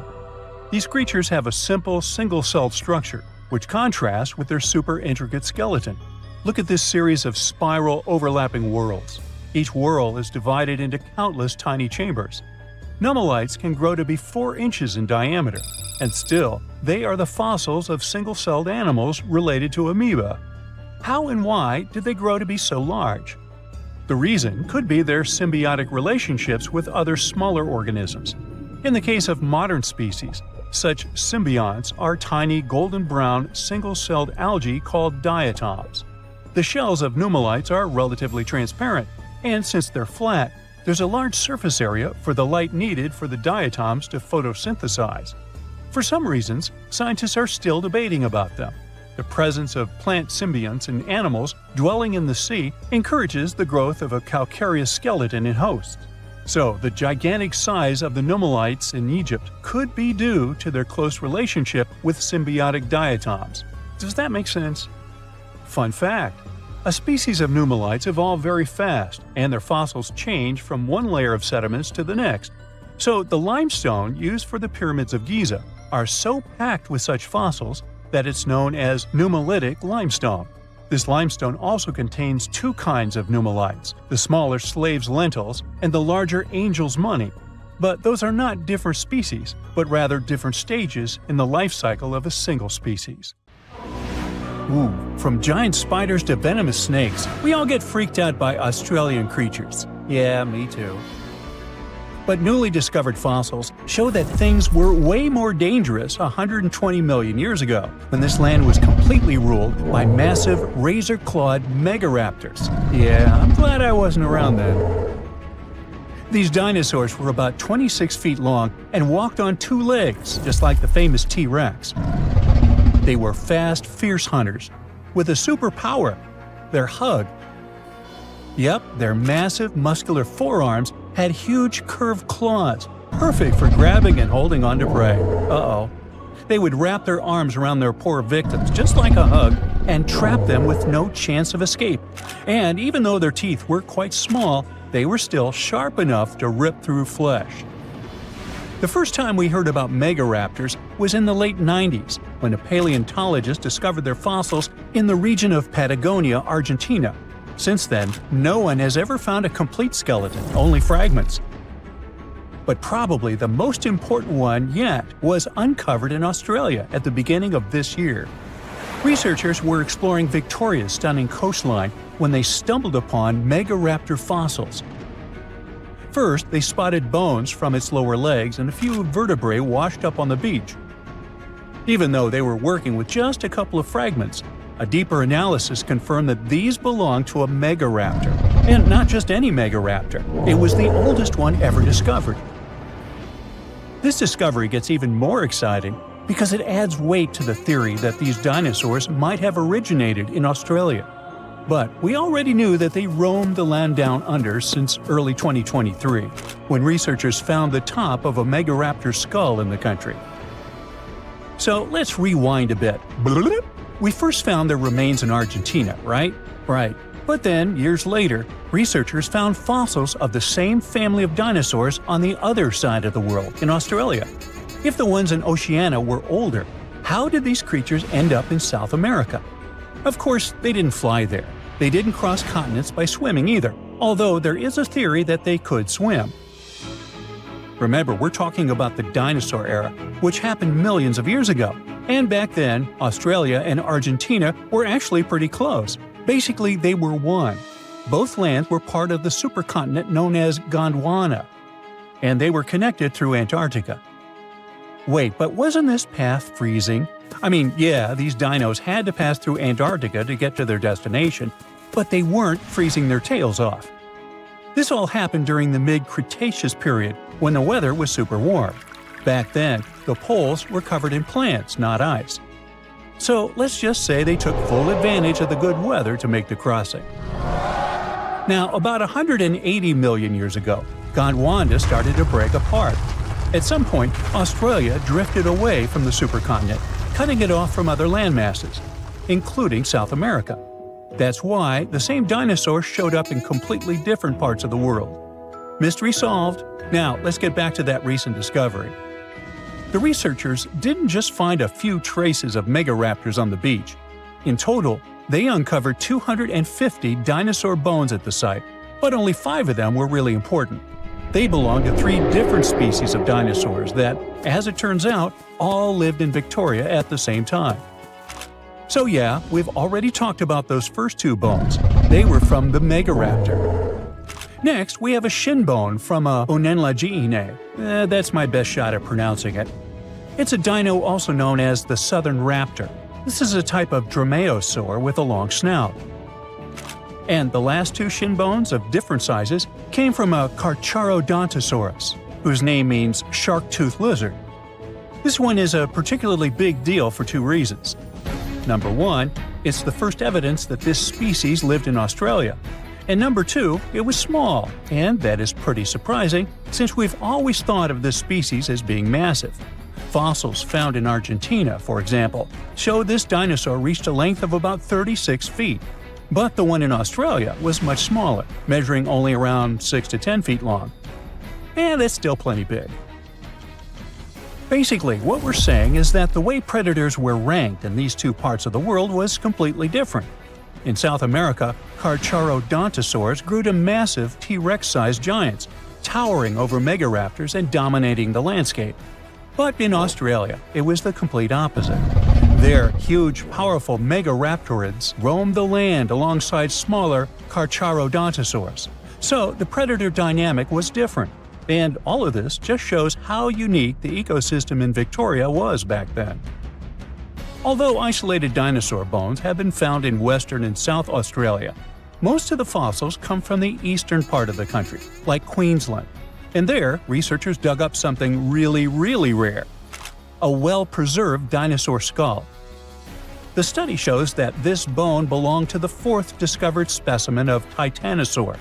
This group includes those massive long-necked dinosaurs. They look like the Brachiosaurus, but some of them were even bigger, reaching 120 feet long. The skull, discovered in 2018, belongs to this guy, whose pronunciation is above my pay grade, and the research points out that it roamed the Earth around 98 million years ago. Thanks to this find, scientists were able to recreate for the very first time what its face might have looked like. Probably after checking out the illustration, they thought, hey, it looks a lot like its cousin. They were talking about another species of Titanosaur, this other unpronounceable guy. And guess where they used to live? Yep, in Argentina. So, this research also supports the theory that dinosaurs crossed between South America and Australia during the mid-Cretaceous period. Now, this wasn't the only secret buried in Queensland, though. In 2024, researchers working there discovered the fossilized remains of a new species of pterosaur, about 100 million years old. These creatures were the first vertebrates that could actually fly, existing alongside dinosaurs. They were massive, powerful predators with wingspans of up to 36 feet. But these remains belong to a new species within the pterosaur group, which they have named Hakuna Matata, or something similar. Compared to their cousins, they were on the smaller side, with a wingspan of about 15 feet. Still, that's bigger than a snowy albatross, the largest flying bird we have today. This species of pterosaurs were terrifying beasts, flying over the ocean to hunt for prey. Once they spotted their victim, they'd snap open their 60-centimeter jaws, filled with sharp spike-like teeth, and, well, I guess there was no escaping that. The last incredible discovery we're talking about today also comes from Queensland. For over 20 years, students walked past a plain-looking rock at Biloela State High School completely unaware that it held 66 dinosaur footprints, and they date back about 200 million years. These prints were made by a group of these Latin-named guys. They were small dinosaurs with 3 toes on each foot, and it seems like they were all over Queensland around that early Jurassic period. The rock they found at the school worked like a snapshot, giving us a better idea of what these dinosaurs were like and how they behaved. After taking a closer look, researchers found that the footprints came from 47 individual dinosaurs. This group was probably walking along or maybe crossing a waterway when their footprints got marked in the white clay. And the study also discovered that they were likely moving at less than 4 miles per hour at the time. So we only discovered those marks in Australia. But fossils of the same species found in other countries showed that they had these long legs, a big chunky body, short arms, and this tiny head with a beak. But honestly, they don't sound as scary when you realize they only ate plants. Whew. A man went for a walk not far from Buenos Aires in Argentina and found something that looked like a dinosaur egg lying in the mud. When he shared his find with his family, everyone thought it was a joke, but it was actually very real. Except it wasn't a dinosaur egg, but a glyptodont shell. These guys went extinct thousands of years ago. Some of them grew up to be the size of a small car. The Paleo-Indians, who were the ancestors of Native Americans, must have had a fun time living alongside those beasts. People keep finding similar black scaly shells, which are fossils of glyptodonts in the Americas. These creatures thrived in South America for tens of millions of years and also spread up north. They had thick armor, called a carapace, and tough, grooved teeth for eating grass. They weren't always giant, but it looks like a colder climate before the Ice Age, with open woodlands and plenty of grass, helped them evolve. It's pretty hard to hide when you're huge, so they may have developed their fused armor to protect themselves. One of the most famous types had a long tail with spikes that it used to fight other glyptodonts for territory or mates. Although they look similar, the ancient glyptodonts were really different from today's armadillos. Glyptodonts had a hard, heavy armor made of fused plates, and today's armadillos have flexible armor and can roll up into a ball to protect their soft tummies. Plus, glyptodonts ate grass using their grooved teeth, and armadillos prefer insects for lunch. But despite all the differences, recent studies of their DNA showed that glyptodonts actually belonged to the armadillo family. If you think the glyptodont was scary, just wait till you meet the giant short-faced bear. This bad guy grew to almost twice the height of Michael Jordan when it stood on its hind legs. It also weighed over 1,500 pounds, and it was able to run at the speed of over 40 miles per hour. This bear preferred meat to all other foods. Even its skull and teeth were designed for slicing through meat, and it had forward-facing eyes that gave it sharp vision. Its strong jaws and large muscles helped it crush bones to get to the nutritious marrow inside. The giant short-faced bear lived in places like Minnesota and west of the Mississippi River, all the way up to Alaska. It went after or scavenged big animals like bison, musk oxen, deer, and even ground sloths. But it eventually went extinct because its prey didn't survive the Ice Age. Today, the only living relative of the short-faced bears is the spectacled bear from South America. This guy is much smaller, about the size of a black bear, and it eats both plants and meat. Game of Thrones fans, the next one is for you. The orphaned wolf cubs adopted by the Stark family in the epic series were inspired by dire wolves. Their name translates from Latin as terrible wolf. These great uncles of modern dogs were almost 5 feet from head to tail and weighed around 150 to 200 pounds. The oldest record of the dire wolf is from 250,000 years ago. They adapted well to different conditions and lived pretty much all over North America, from as far north as Alaska to down into southern Mexico. They went extinct around 10,000 years ago, soon after the last ice age. They most likely just lost their source of food. The closest we have to dire wolves now is the gray wolf, but don't get too upset. Scientists think they could be able to bring the dire wolf back to life. They can combine intact straps of their DNA, recovered from the museum specimens and the genome of modern dogs. One animal you definitely wouldn't want to be on the de-extinction program is the saber-toothed cat. This bad guy lived in prehistoric North America and parts of South America. And nope, it's not related to modern tigers or other cats. It just went extinct. It had the title of the most fearsome Ice Age predator for a long time, until scientists found out at least one species of it was more like a kitty cat. Smilodon, by the way, Diego from Ice Age was one of those. Could only chomp down with 1/3 of the force of modern lions, but it could open its mouth at a 120 degrees angle, and it could wrestle even large prey to the ground with its powerful body, with disproportionately thick front legs and strong neck. The kitty was probably just too afraid to use its long and narrow teeth that could break easily. And one more detail.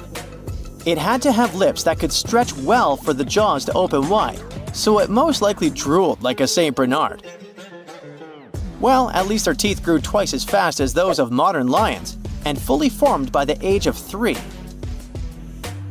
The giant beavers, called castoroids, must have grown at the same rate, or so to get as big as a couch.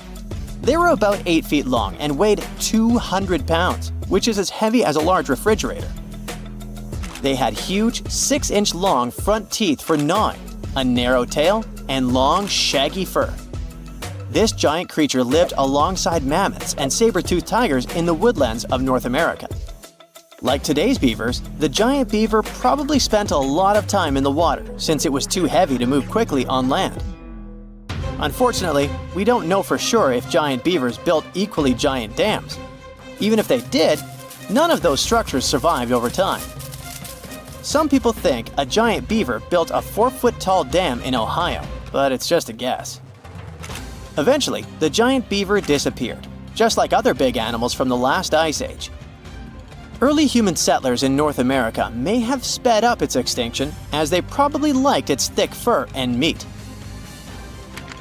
By the Ice Age, mastodons, some remote offsprings of the early elephants from Africa, crossed a land bridge that once connected Siberia and Alaska and made it to North America. Mastodons, like woolly mammoths, had thick, shaggy fur that helped them keep warm in the cold climate of the Ice Age. But unlike the mammoths, who mostly grazed, mastodons were mostly browsers. They like to eat leaves from shrubs and the lower branches of trees. Scientists often find woolly mammoth fossils together, which means they probably lived in groups, like family herds. Mastodon fossils are usually lying alone. This means they may have preferred living on their own and only came together to mate or for a short time with their young. Sadly, both mastodons and woolly mammoths went extinct around 11,000 years ago, not long after the Ice Age. Scientists think this may have happened because of changes in weather patterns, fewer food sources, and possibly early humans. They figured out that one mastodon could feed a tribe for a week and dress them for years. You can mostly find camels in deserts in places like North Africa and the Middle East now. But scientists believe they actually came from North America, especially the lands west of the Mississippi River. Fossils show that camels appeared on Earth about 44 million years ago. In 2015, a team of scientists from the University of Louisiana discovered the bones of a giant ancient camel in Oregon. This camel was between 12 and 14 feet tall, like a modern giraffe. It lived around 7 million years ago and had a long neck to help it reach high plants. About 6 million years ago, some early camels crossed into Asia over the Bering Strait land bridge. Once they arrived in Asia, these camels split into two types we know today: the Bactrian camel with 2 humps and the dromedary camel with 1 hump. You won't find wild camels in North America anymore, but some of their relatives, such as llamas, alpacas, and guanacos, still live in South America. Beneath the thick, shadowy canopy of a prehistoric rainforest, a silent hunter slides into the murky river waters. This is Titanoboa. Its size is horrifying, stretching over 40 feet long, which is about the length of a school bus, and weighing as much as a small car. It reigns as the largest snake ever known. This is around 60 million years ago. It's only been 6 million years since the dinosaurs were wiped out by an uninvited asteroid. Nature is slowly returning to life, the Paleocene epoch. Titanoboa's home is lush and sweltering. The air is very humid, like in a steam room, and the rivers are teeming with fish, perfect for a predator like this. Now that the dinosaurs are gone, Titanoboa becomes the queen of hunting. It's perfectly built for both power and stealth. A strong, sturdy spine can hold the snake's massive size while staying smooth and silent. Titanoboa glides through the water like a shadow, barely visible. It doesn't chase. It doesn't need to. Titanoboa waits beneath the river's surface, in darkness. A bunch of ancient lungfish meanders too close. With one surge, it lunges, its jaws snapping shut. The fish doesn't stand a chance. Titanoboa's grip is unrelenting. After the prey stops moving, the snake immediately consumes it whole. For millions of years, this snake ruled the rainforests. Nothing could challenge it, not the prehistoric crocodiles, not the small mammals, not even the birds. But, as it turns out, it wasn't the only apex predator. Alongside Titanoboa, there was this entire family of snakes, a huge biological tree full of snake genomes and species. Their history spans around 100 million years, all the way to the Cretaceous period. We find their fossils all over South America, Africa, India, and Australia. That's because they evolved in the Gondwanan continents. Back then, all of this was one huge landmass, and they lived right in the heart of it. Now, this family coexisted with all the dinosaurs. The dinosaurs ruled the world back then, and the snakes couldn't be all that dangerous. They lived in the dinosaur's shadow, adapting to survive. Some of them fed on small mammals. Others waited for the dinosaur eggs to hatch. Some were super bold and went straight for baby dinosaurs.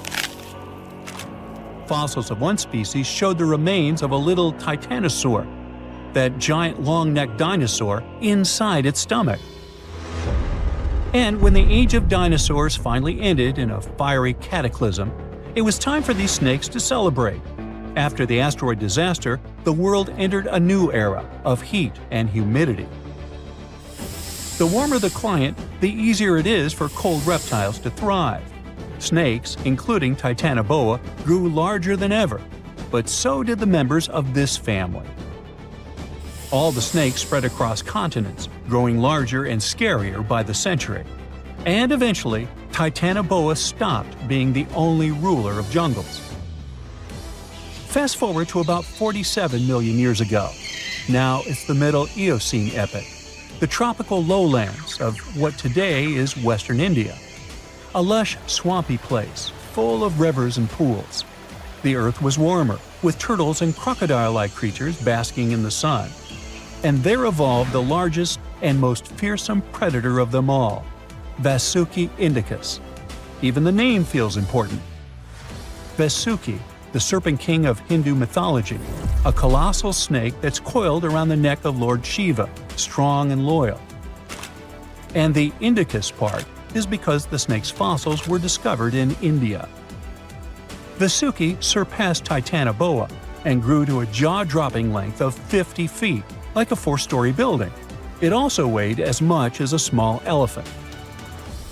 Unlike Titanoboa, who preferred to hunt in the rivers, Vasuki mostly hunted on land, though it still could venture into the water when needed. It prowled the marshy ground with quiet, calculated movements, blending with the dense undergrowth. Vasuki also ate crocodiles, massive turtles, and even early whales in local water pools. No one stood a chance. It had immense muscles and squeezed with unimaginable force. But the snake's jaws were much scarier. Unlike Titanoboa and today's pythons, Vasuki couldn't swallow massive prey whole. Instead, it ate them alive with its teeth, just like this. Fast and absolutely brutal, it was an apex predator of its time. And don't forget that we're not talking about one Titanoboa or one Vasuki.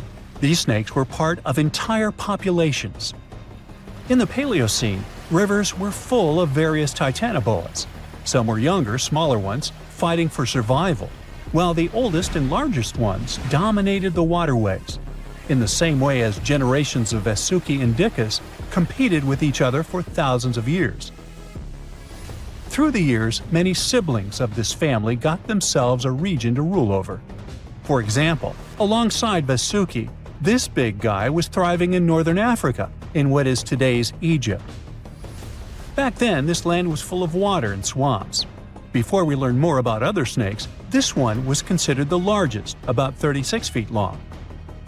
That's still bigger than today's most powerful snakes, like the green anaconda. But then, we reached the Pleistocene epoch, from about 2.5 million years ago to only 11,000 years ago. Modern humans were evolving all over the world, and now the snakes had a new problem, an even worse one than dinosaurs. While we were developing brains, in Australia, there ruled the local king of snakes.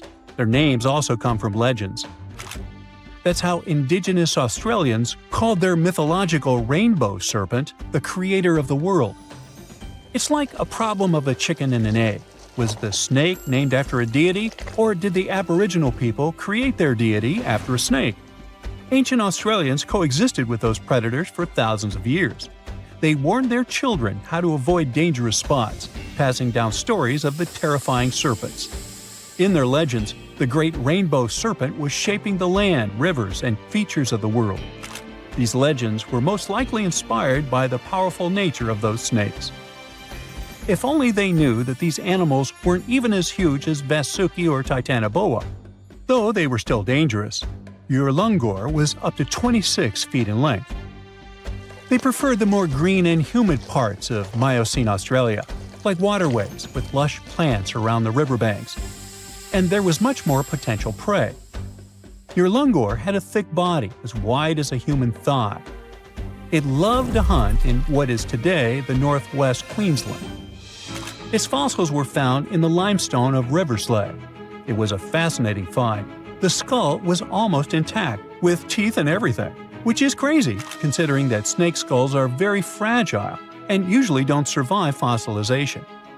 Just like snakes before it, Urlungor didn't rely on venom. It was a constrictor, quick and powerful. But at least now these reptiles weren't as brutal. Their hugs quickly caused cardiac arrest in their prey. So the end came rather quickly. Also, they no longer could swallow the prey whole, and didn't have the same sharp teeth as Vasuki or Titanoboa. So both Urlungor and Wanambi had to eat very slowly, just like pythons today. Meanwhile, Wanambi was about 20 feet long.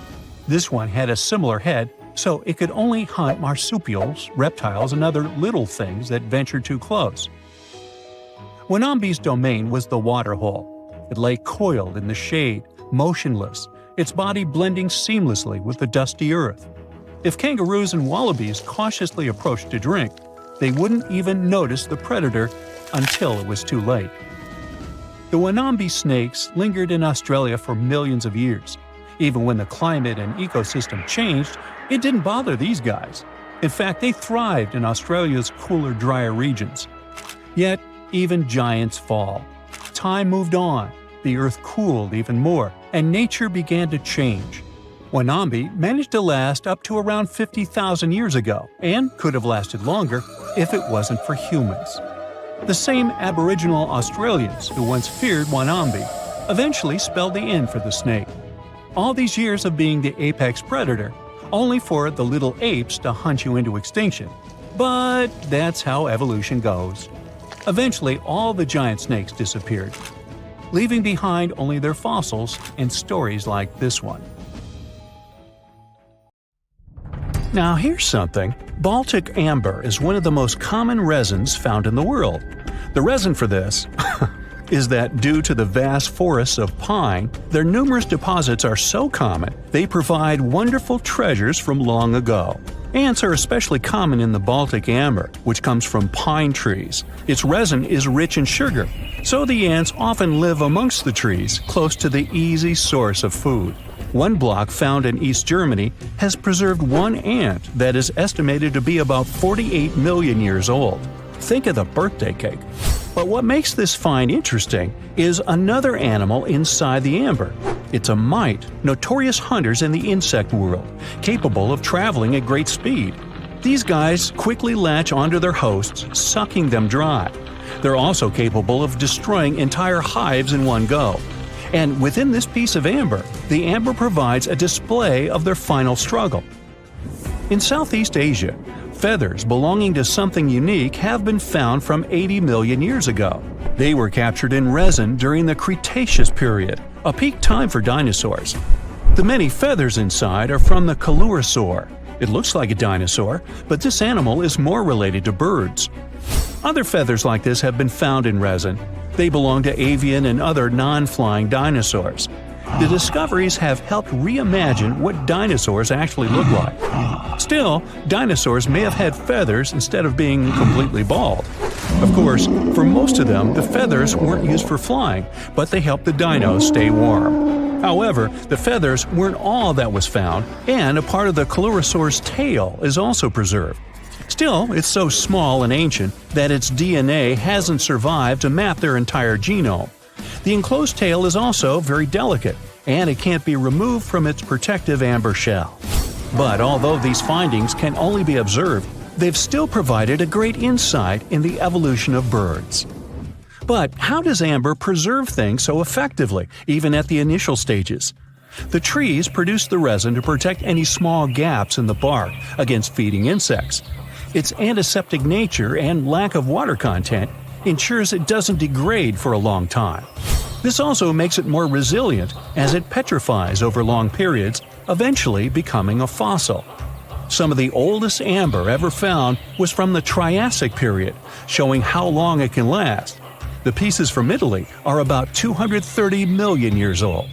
And inside one of these ancient droplets holds the oldest arthropod ever recorded.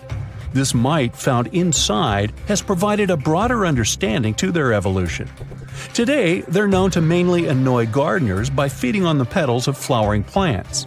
However, at the time the mite was caught, flowers didn't have any petals, and it would be without this tasty meal for another 100 million years. Now, 100 million years ago, Myanmar was part of Gondwana, the great supercontinent. At that time, Myanmar wasn't part of Asia yet. But it was still lush with a great forest, which contained many species of lizards that lived amongst the undergrowth, hiding away from dinosaurs. Many of them have been stored within amber. This fact helped discover ancestors of geckos and chameleons. By using CT scans, scientists have analyzed them, providing a glimpse into the formation of their scales, teeth, feet, and claws. It also provided an understanding of how these archaic creatures once appeared. Although mostly pieces of lizards, By using modern technology, the scientists have been able to create 3D images of the lizard. These images can reveal how those guys appeared in their full form. The images show that they still retain some of their exact features to this day, like the chameleon's sticky pads used for climbing. A salamander fossil from around 20 million years ago is one of the most intact specimens ever found in amber. Details of its final moments show that it had been attacked before getting stuck in the resin. However, what's confusing about this find from the Miocene era is that the amber was found in the Caribbean, but it came from a tree that's closer related to those from East Africa. The lizard also has ancestry from the same area. Finds like this have opened a whole new understanding about how these small lizards migrated. It's expected that they would have ridden fallen logs, which took them across the seas to new homelands, not only to the Caribbean, but to all continents except for Antarctica. Nobody goes there, it's too cold. In the Dominican Republic, you can find some of the rarest of all ambers. This Dominican amber came from neotropical forests from around 20 million years ago. Many of the trees that made the resin are now extinct. The amber is almost completely see-through and can come in an array of beautiful colors. The most common colors are red, yellow, and even blue, and are easily mistaken for gemstones. One was found with a flea caught in it, dating to when the forest was at its peak and the mammalian variety thrived. Fleas were likely common at the time, and this flea in particular had recently fed on a mammal before getting stuck. However, something more intriguing was found within the flea. While scientists checked what mammal DNA was within the flea, they found that it was carrying an ancient bacterial blight. These blights have been constant throughout Earth's history, dramatically decreasing populations of animals and plants. This now extinct blight in the amber helped scientists determine how much the bacteria have evolved and how it spread. Now, most remnants of insects inside amber aren't much more than the exoskeleton bodies. But with some found in Myanmar, they were so well preserved that even the color of the insects is still intact. Colors in nature appear in 3 different ways. The first is bioluminescence, that's produced by a chemical reaction within a living organism.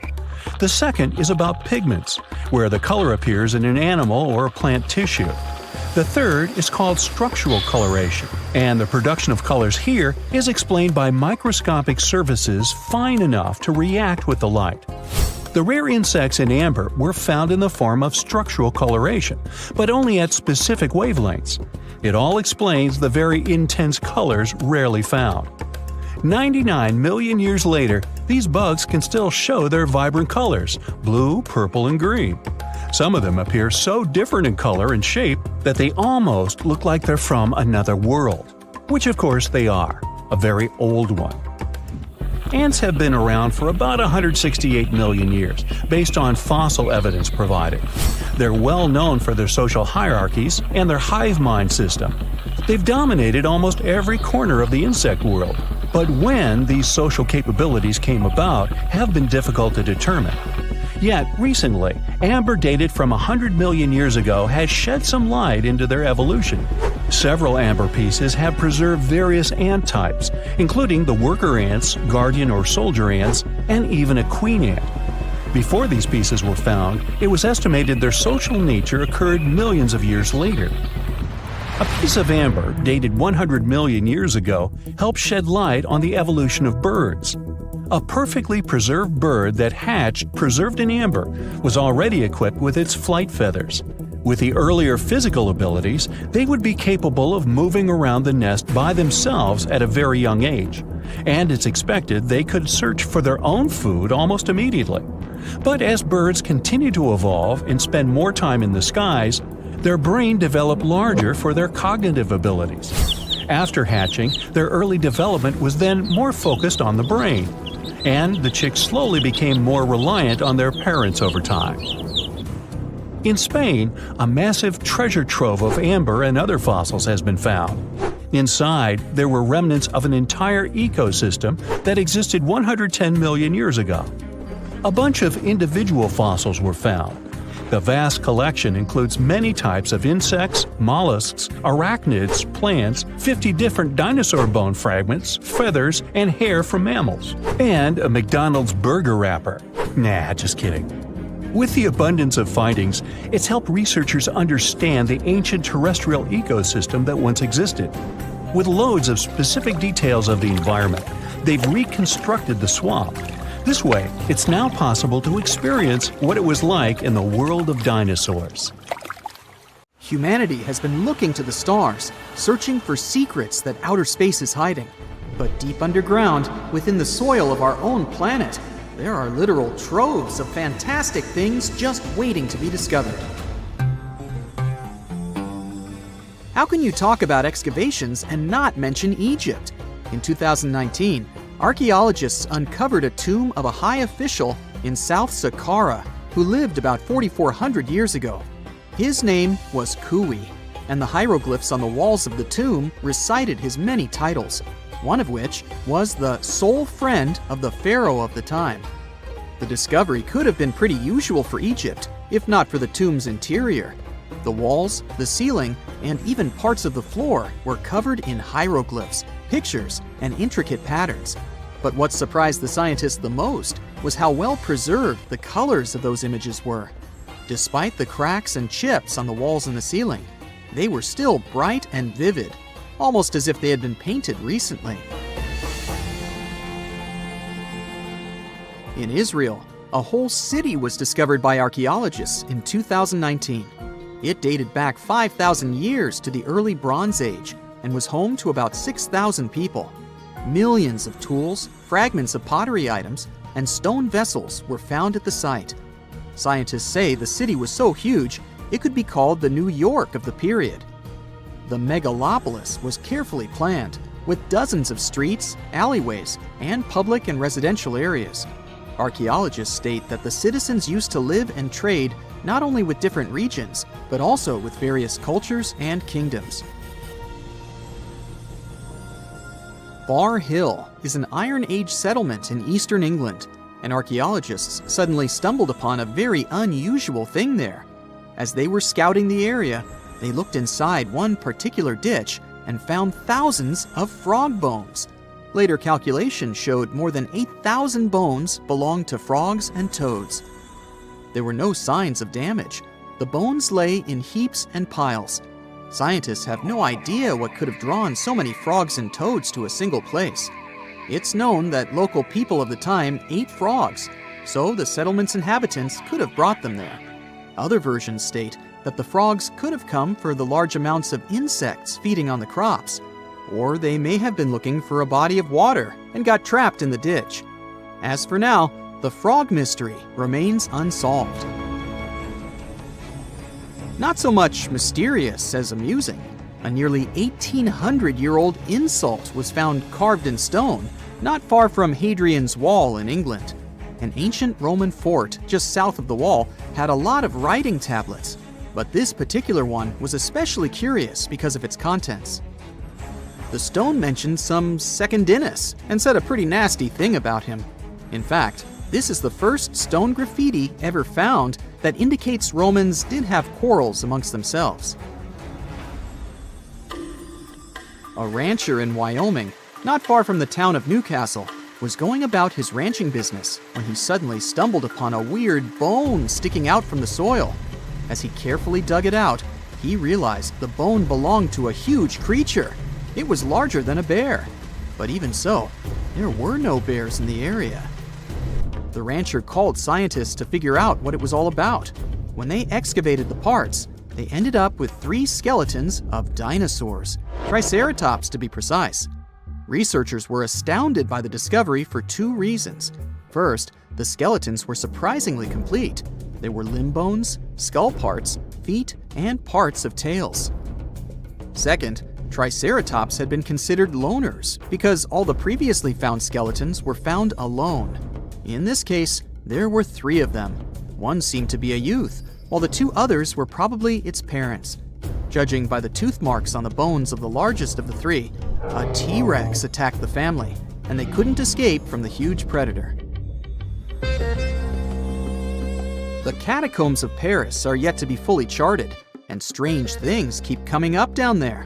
One of them was found in August of 2004. The local police were having a routine training exercise in the caverns not far from the Eiffel Tower when they unexpectedly came upon a large cave transformed into a fully equipped movie theater. The chamber had an arena where the viewers would sit, a full-sized screen, a projector, and many movies to watch. Interestingly, they were all regular ones, featuring 50s noir films and more recent pictures. There was also a second, smaller cavern adjacent to the first one, which was used as a restaurant. Someone installed an electricity system and at least 3 phone lines in the underground cinema. But the most sinister thing happened when the officers returned to the site 3 days later to further investigate the matter. They found that all the power cables and phone lines had been cut, and a mysterious handwritten note was lying in the middle of the floor, saying, "Do not try to find us." Nobody still knows who built that underground movie theater and why. In 1948, the first report came about a puzzling 93-mile-long wall built in Jordan. It's still unknown who made it, when, and why. Its purpose is not defensive. It was too low and narrow to have protected anything from anyone. It lies in ruins today, of course, but when it was still quite new, most of it was about 3 feet tall and 1.5 feet wide. The most popular theory explains that the strange wall might have served as a farmland boundary. Researchers found traces of ancient agricultural lands to the west of the wall. The boundary might have protected those from hungry goats emerging from the east with nomadic tribes. While we're still in Jordan, there's one more mystery here: stone circles that date back 2,000 years. They're pretty big, with a diameter of about 1,300 feet or more. So far, scientists have discovered 11 of these big circles. Yes, that's their official name. Still, they're just a couple of feet high, making them even more puzzling. Originally, researchers believed they were huge corrals for animals, but there are no openings between the stones the circles are made from to let people or cattle in or out. Currently, no one knows who built these ancient structures or why. Archaeologists in Glasgow excavated a 5,000-year-old stone slab in 2016 and then buried it again. The slab is called the Cockno stone and has been known to the locals since the 19th century. The stone is large and flat, measuring 43 by 26 feet, and has swirling decorations that had been found at many other prehistoric sites across the globe. The stone was first fully excavated in 1887, but within the following decades, it was covered in graffiti by unknown people. So, to avoid further damage, a group of archaeologists buried it in the ground again in 1965. And then, in 2016, another group of researchers unearthed the Cockno stone again to record the artwork using modern photography and surveying techniques. You've heard all about Stonehenge, but what about the Superhenge? In 2015, archaeologists couldn't believe their eyes when they discovered a whole number of stone monoliths just a couple of miles away from Stonehenge. They had once stood upright, but about 4,500 years ago, the wind and erosion of the ground must have pushed them over, which is why nobody had discovered them earlier. Their purpose remains unknown, but scientists have a few theories. It could have been a giant Neolithic monument, or it could have formed a C-shaped arena leading down to the Avon River nearby. The springs and a valley completed the picture, so the Superhenge might have served as some sort of a decoration or even as part of a larger structure combined with the Stonehenge not far away. Antarctica wasn't always a frozen wasteland. A long time ago, it was full of life, and 56 million years ago, something terrifying stalked its jungles. A giant flesh-eating bird. It was around 6 feet tall and weighed as much as a lion. For millions of years, nothing could challenge it. So why did it disappear? And could there be even bigger predators still hidden beneath the ice? Paleontologists found 2 massive claw bones in Antarctica, sharp, curved, and powerful, belonging to this bird. They were dug up from the Epresian-aged rocks of Seymour Island, which means they're around 40 to 50 million years old. Their shape left no doubt. These were the so-called terror birds. Their scientific name is Forus raceti, some of the most fearsome predators to ever walk the earth. They were flightless and didn't even need wings. Instead, they could sprint at breakneck speeds, like ostriches from a nightmare. For millions of years, these birds ruled South America. But now, for the first time, their presence has been confirmed in Antarctica. No surprise here. Back then, South America and Antarctica were still connected, allowing animals to easily commute between continents. So these birds probably migrated south to adapt to life on Antarctica's prehistoric landmass. It didn't just survive here, it thrived. But at some point, this nightmare of an animal vanished. Why? Most likely because of the temperature changes. Antarctica was cooling, slowly turning into the frozen wasteland we know today. Its prey may have declined, leaving the predator without enough food. Eventually, it disappeared, leaving no descendants behind. Researchers hope that they'll find a complete skeleton eventually. They're also wondering where there might be even bigger species waiting to be discovered. Perhaps these birds evolved into a completely new Antarctic lineage. But for now, all we have are two giant, creepy claws. People often think that there are almost no animals or plants in Antarctica. But that's not true at all. Penguins waddle around, and forget the cute tiny ones. Antarctica used to have 6-foot-tall monsters. The emperor penguins are the largest penguin species alive today. They can dive over 1,800 feet deep and hold their breath for over 20 minutes. There were giant ancient penguins around 38 million years ago. They were the size of humans. Fossils show they had long, sharp beaks, making them terrifying hunters of fish and squid. The fish there are also absolutely fascinating. Forget giant squids. Colossal squids are nightmares even bigger. Some reach over 40 feet long with massive, super sharp beaks and eyes the size of dinner plates. Finally, orcas, the apex predators of the Antarctic Ocean. They hunt in packs, working together like a wolf pack of the sea to take down seals, fish, and even massive whales. There are even tiny plants like moss and algae, Antarctic hairgrass and pearlwort. They somehow survive against all odds. There are many other myths going on about Antarctica. For example, some people think that when icebergs break off from glaciers, they immediately start drifting straight into the open ocean until they melt. But the reality is way more chaotic. First, when an iceberg breaks off from a glacier or ice shelf, it has to deal with underwater obstacles. It can stay stuck on the seafloor for decades without moving. Then, they get caught in powerful whirlpools and spin in place for months.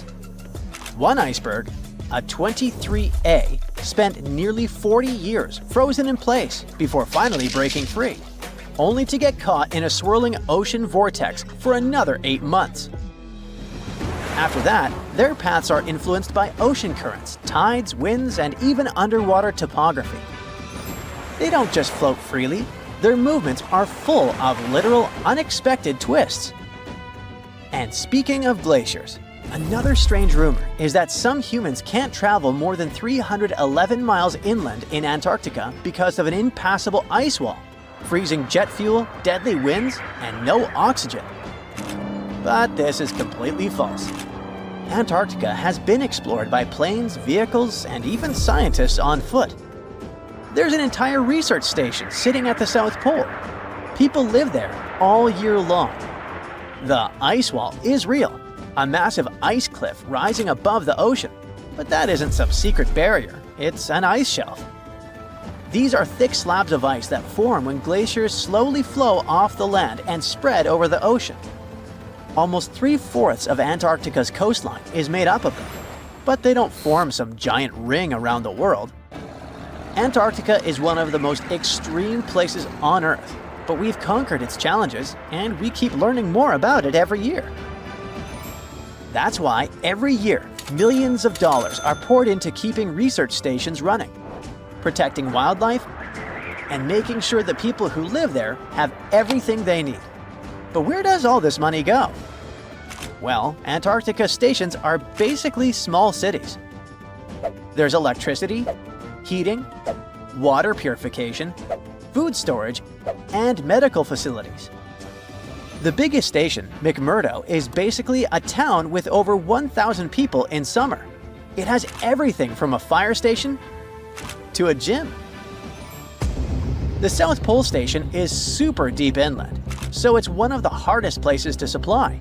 Getting food and fuel there requires airplanes flying thousands of miles in extreme cold. But the internet loves a good mystery. When Google Maps revealed what looked like a massive doorway in Antarctica, conspiracy theorists went wild. People joked about everything from Bigfoot's vacation home to a secret base, or even a Star Trek spaceship hangar hidden in the ice. But there's a way simpler and less exciting explanation. It's actually a grounded iceberg, a chunk of ice that got stuck in shallow water and is now slowly melting. As ice moves across the landscape, it flows around bumps and obstacles, creating odd shapes. The process of melting, breaking apart, and refreezing can carve ice into unexpected forms. Antarctica also has incredibly strong downward-blowing winds that sculpt ice into dramatic formations over time. No secret doorway, unfortunately. And speaking of doors, for years, Ushuaia, Argentina, has been called the gateway to Antarctica, the last stop before the icy continent, the place where expeditions begin. But there's another option. Punta Arenas, Chile. Let's compare them. Ushuaia is closer to Antarctica. It's the top departure point for tourists going on cruises. But no regular flights to Antarctica. No major scientific bases operating from here. It's basically controlled by the military, which refuses to allow private flights, only commercially operated ships. Yes, Punta Arenas is further from Antarctica, but 22 countries and global organizations use it as their main base. There are regular flights to Antarctica happening there every year. Private airlines can actually operate here, making it the real air connection to Antarctica. Ushuaia may have the best location physically, but Punta Arenas actually runs the show. Argentina made a huge error in picking its Antarctic airbase. Instead of setting up a simple, accessible base at sea level, they built Marambio Base, very high on rough terrain, completely impossible to reach by land. Everything has to be flown in by helicopter, making operations slow, expensive, and frustrating. For 50 years, Argentina stubbornly stuck to this bad decision, while Chile set up efficient, well-planned bases that the world now uses. If things don't change, Ushuaia will be nothing more than a tourist stop. But what's terrifying is that Antarctica seems to be returning to its past. It's supposed to be the coldest place on Earth, but something shocking happened just recently. For the first time in recorded history, temperatures in Antarctica broke 68 degrees Fahrenheit. This continent is buried under miles of ice. Usually, temperatures there can drop to minus 112 degrees. But in the winter of 2020, scientists recorded an insane 69 degrees on Seymour Island, hotter than many places in Europe at that time. Scientists believe there are several reasons for that. First, there are changes in the way heat moves around the planet's waters. Second, melting permafrost due to the planet warming. It looks like the climate is changing faster than expected. It all started out as an ordinary working day for Gary Johnson, who was driving his excavator at a quarry in Oxfordshire. He was clearing the clay when, all of a sudden, he hit a bump. It turned out to be a huge footprint, and no animal from today could have possibly left it. Then, Gary noticed another huge footprint, just 10 feet ahead, and then another one. He soon realized those could be dinosaur footprints. And he was right. There were a total of about 200 huge footprints from 166 million years ago, or the middle of the Jurassic area, crisscrossing the limestone floor. Scientists started digging at the location in June 2024. The longest trackways they found are around 500 feet long. It wasn't the first major discovery in the area. Back in 1997, they found 40 dinosaur tracks nearby while digging in a limestone quarry. This time, the team took 20,000 photos of the new prints and made 3D models using flying drones. In total, there were 5 pathways at that site. 4 of them were made by sauropods, which were huge plant-eating dinosaurs that walked on all 4 legs. Their footprints kind of look like giant elephant prints, only way bigger, because these dinos could grow up to 60 feet long, about 2 times as long as a London bus. The 5th track might have come from a megalosaurus, a carnivore. Its footprint looks like the kind you'd see in a cartoon. It's called a tridactyl, which means it has 3 big, clear toes. Hey, just like me. Kidding. Unlike previous dinos, these guys could walk and even run on there too. Back then, the area they lived in was like a warm, shallow lagoon, and these dinosaurs squished through the mud, leaving their footprints behind. The footprints can help us learn how fast the dinosaurs moved, how they walked, how big they were, and what kind of environment they lived in. You can't learn all that from bone fossil records, which makes this discovery super important. Scientists think that a big storm helped save the prints in such great condition. It could have dumped a lot of mud on top of them, keeping them safe from being washed away. Just several months after the Oxfordshire discovery, scientists found over 260 matching dinosaur footprints more than 3,700 miles apart on different continents, in Brazil and in Cameroon. When they studied these prints, they realized they were about the same age and shape and came from the same type of land and plate tectonic contexts. Northeastern Brazil, and what is now Cameroon in Africa, is one of the last tiny land bridges where dinos could cross between the landmasses freely before the continent of Gondwana broke away completely, around 120 million years ago. Africa and South America started drifting apart around 140 million years ago, and the South Atlantic Ocean slowly filled the gap between them. As the land split, big basins formed, and rivers and lakes began to fill them up. The footprints were found in those very basins, on both sides of the ocean. Most of the prints were made by 3-toed theropods, which were meat-eating dinosaurs. But there were also prints from sauropods and ornithischians, who were herbivores. The plants in those river valleys fed the plant eaters, which helped build a whole food chain. And the muddy ground helped preserve the dinosaurs' footprints, just like in England.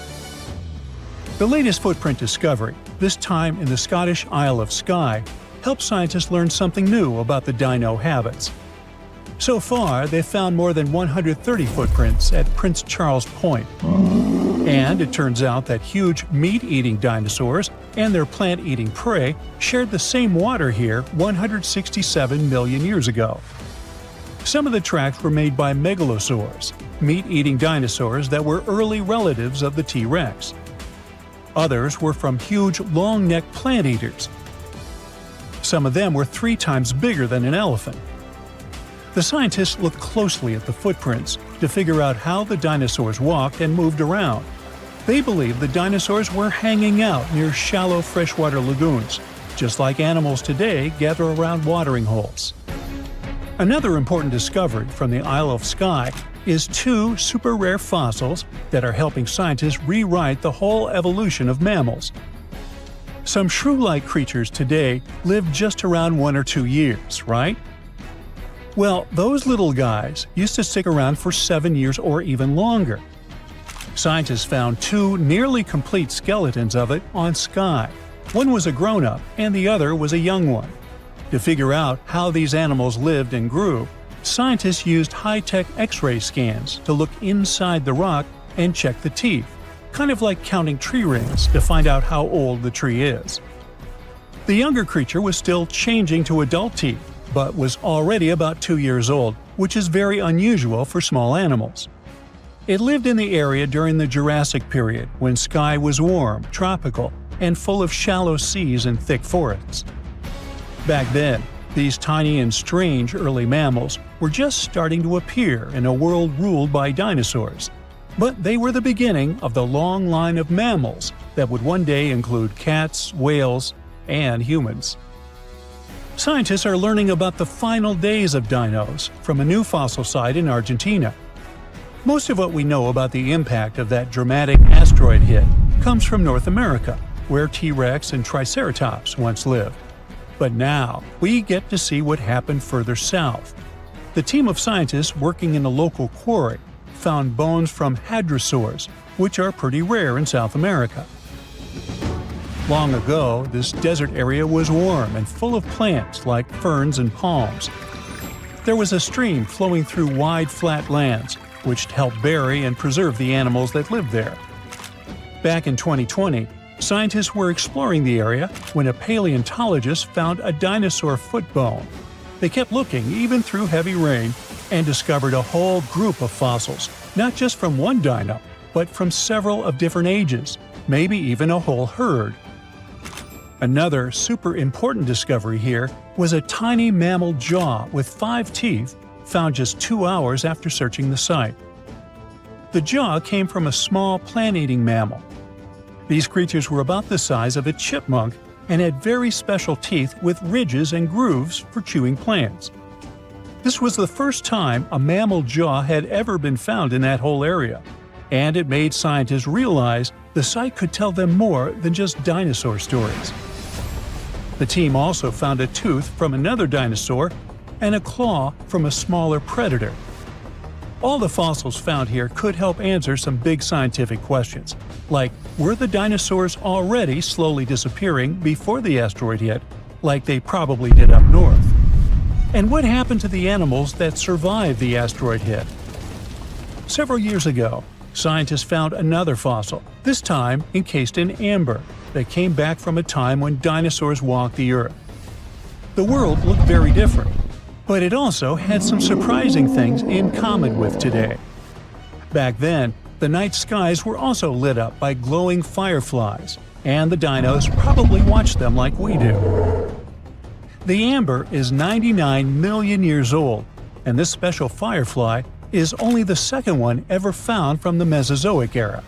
Finding these kinds of fossils is really hard, because fireflies have soft bodies that don't turn into fossils very well. That makes it tricky for scientists to figure out exactly how and when these beetles started to glow. But now, thanks to the newly found firefly, they believe the glowing started at least 100 million years ago. The fossil helps fill in the gaps in the evolution of fireflies and their ancestors.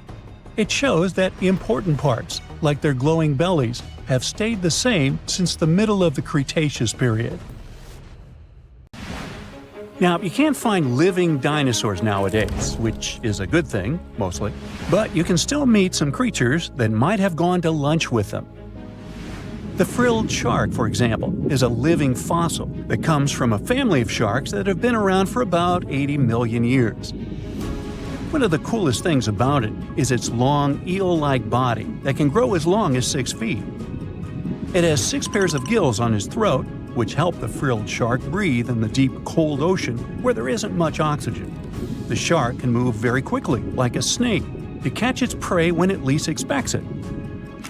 Little frilled sharks take an exceptionally long time to grow, up to 3.5 years, which is one of the longest times for any animal with a backbone. The Chinese giant salamander is another living fossil that can tell you what was going on Earth around 170 million years ago. Now, when I say tell, I really mean it, as it can make sounds like hisses, whistles, and barks, and even a noise that sounds like a crying kid. The biggest Chinese salamander found so far weighed 130 pounds, as heavy as 2 Dalmatians, and was almost 6 feet long. Giant salamanders like to be alone. Hey, I want to be alone. And will chase away other salamanders from their space, except when it's time to start a family. During the day, they hide and sleep under rocks. They can make a special substance from their skin that keeps predators away. Now, gharials are reptiles that have been around for about 38 million years. They live in India and Nepal in slow-moving, muddy rivers. Sadly, there are very few gharials left in the wild, less than 100. These creatures can't control their body temperature, so they need to sunbathe to get warm or cool down in the water if they get too hot. Their eyes are close together and face forward, which helps them see in 3 dimensions and judge distances more accurately. Gharials also have a transparent third eyelid that protects their eyes when they're underwater. They have over 100 sharp teeth, but they can't chew their food. Instead, they use their strong jaws to grab prey and then, swallow it whole. The alligator gar is a fish that has a family history of more than 100 million years. It still has some cool features from ancient times, like being able to breathe both air and water. It also has a special spiral-shaped intestine, like a shark. The alligator gar is one of the biggest and heaviest fish in North America. Just like an alligator, it has a long body and snout, plus a row of sharp teeth. But instead of legs, the gar has fins to help it swim underwater. The tuatara isn't a lizard as you might think, and isn't a dinosaur either. This New Zealand resident is one of the most unique animals in the world. Scientists love studying tuataras because they can help us understand how today's lizards and snakes evolved. One of the coolest things about the tuatara is its third eye, called a parietal eye, on its head. It has its own lens, retina, and a nerve that connects it to the brain. Scientists think it might help the tuatara know when it's light or dark outside and absorb sunlight to make vitamin D or help them keep their body temperature exactly right. Tuataras can live an extraordinarily long time, up to 100 years. Cassowaries are the youngsters on our list, as they've been around for only 60 million years. They have some things in common with dinosaurs, like their 3-toed feet and how they breathe. Cassowaries love to eat fruit, lots and lots of fruit. This love of fruit helps the rainforest because when cassowaries eat the fruit, their bodies don't harm the seeds inside. As they move around the forest, they spread these seeds, you can guess how, with their own natural fertilizer, helping new plants grow. Cassowaries are big birds, about 6 feet tall and weigh over 100 pounds. They have a special claw on each foot that is 5 inches long, and they can use it to kick real fast. If they feel threatened, they can charge, kick, and even jump on someone. They can also leap up to 5 feet in the air. So, the best thing to do is stay far, far away from where they live. The order Notostraca is a group of crustaceans that you may know as tadpole shrimp or shield shrimps. These animals have been around for about 360 million years. They have a wide, flat shell that covers their head, and they have a pair of eyes on top. These creatures can be found all over the world in different kinds of water, like freshwater, brackish water, and even salty pools. They can also look different depending on where they live. Notostracans aren't picky eaters and can snack on pretty much anything, from plants to small animals and other shrimps. Some of them are considered pests in places like California rice paddies because they stir up the mud, which blocks sunlight from reaching the young rice plants. Sturgeons are some of the largest fish species on the planet. They live only in the cool waters of the northern hemisphere and never travel below the equator. Even though they are huge, sturgeons don't have teeth. They eat by sucking food off the bottom of rivers, gulfs, lakes, and oceans. Scientists believe that sturgeons came from a group of fish that first appeared around 419 million years ago, long before dinosaurs even existed. Their ancestors survived a big extinction event that wiped out 90% of all species and went on to become the largest fish in many rivers in North America and Eurasia. Sturgeons can live up to 100 years old or even older. Female sturgeons can lay up to 3 million eggs at a time, but not all of the eggs eventually turn into real fish. Our next hero, the Pacific lamprey, has successfully lived through at least 4 mass extinctions. Its ancient ancestors evolved over 450 million years ago. These creatures have cartilage instead of bones and a third eye, which is a special light-sensing organ on top of their heads. Instead of a regular jaw, they have a mouth surrounded by teeth. They latch onto prey and sup up body fluids like real underwater vampires. And although he wasn't living underwater, the story goes that King Henry I of England might have lost his life because of a lamprey. The English monarch loved this fish so much that he defied doctors' orders to stop eating its flesh.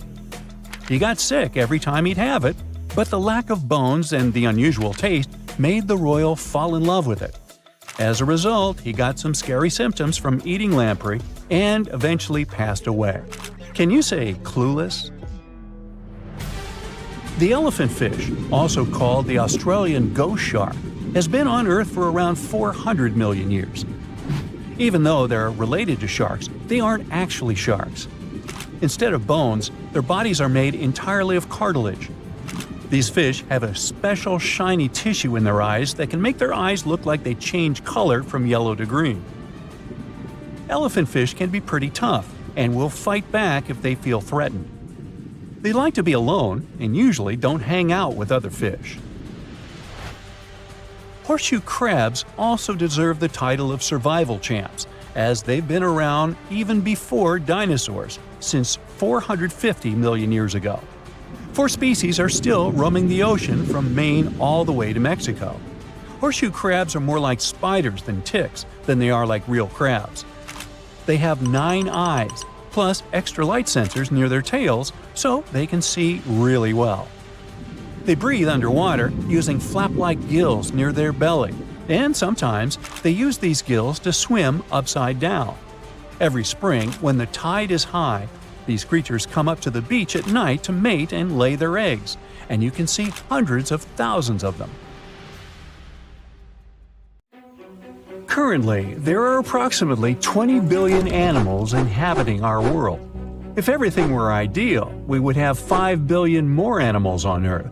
But many species have gone extinct, and around 44,000 species are currently endangered.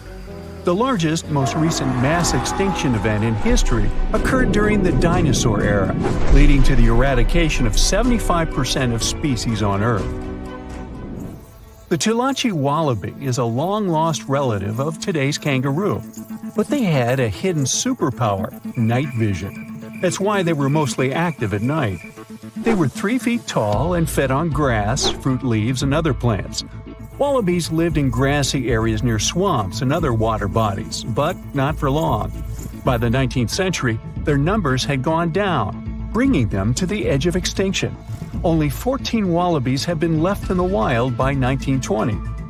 A rescue mission was launched. They tried to capture the last 14 animals to protect them. But the situation got out of control and 10 wallabies lost their lives.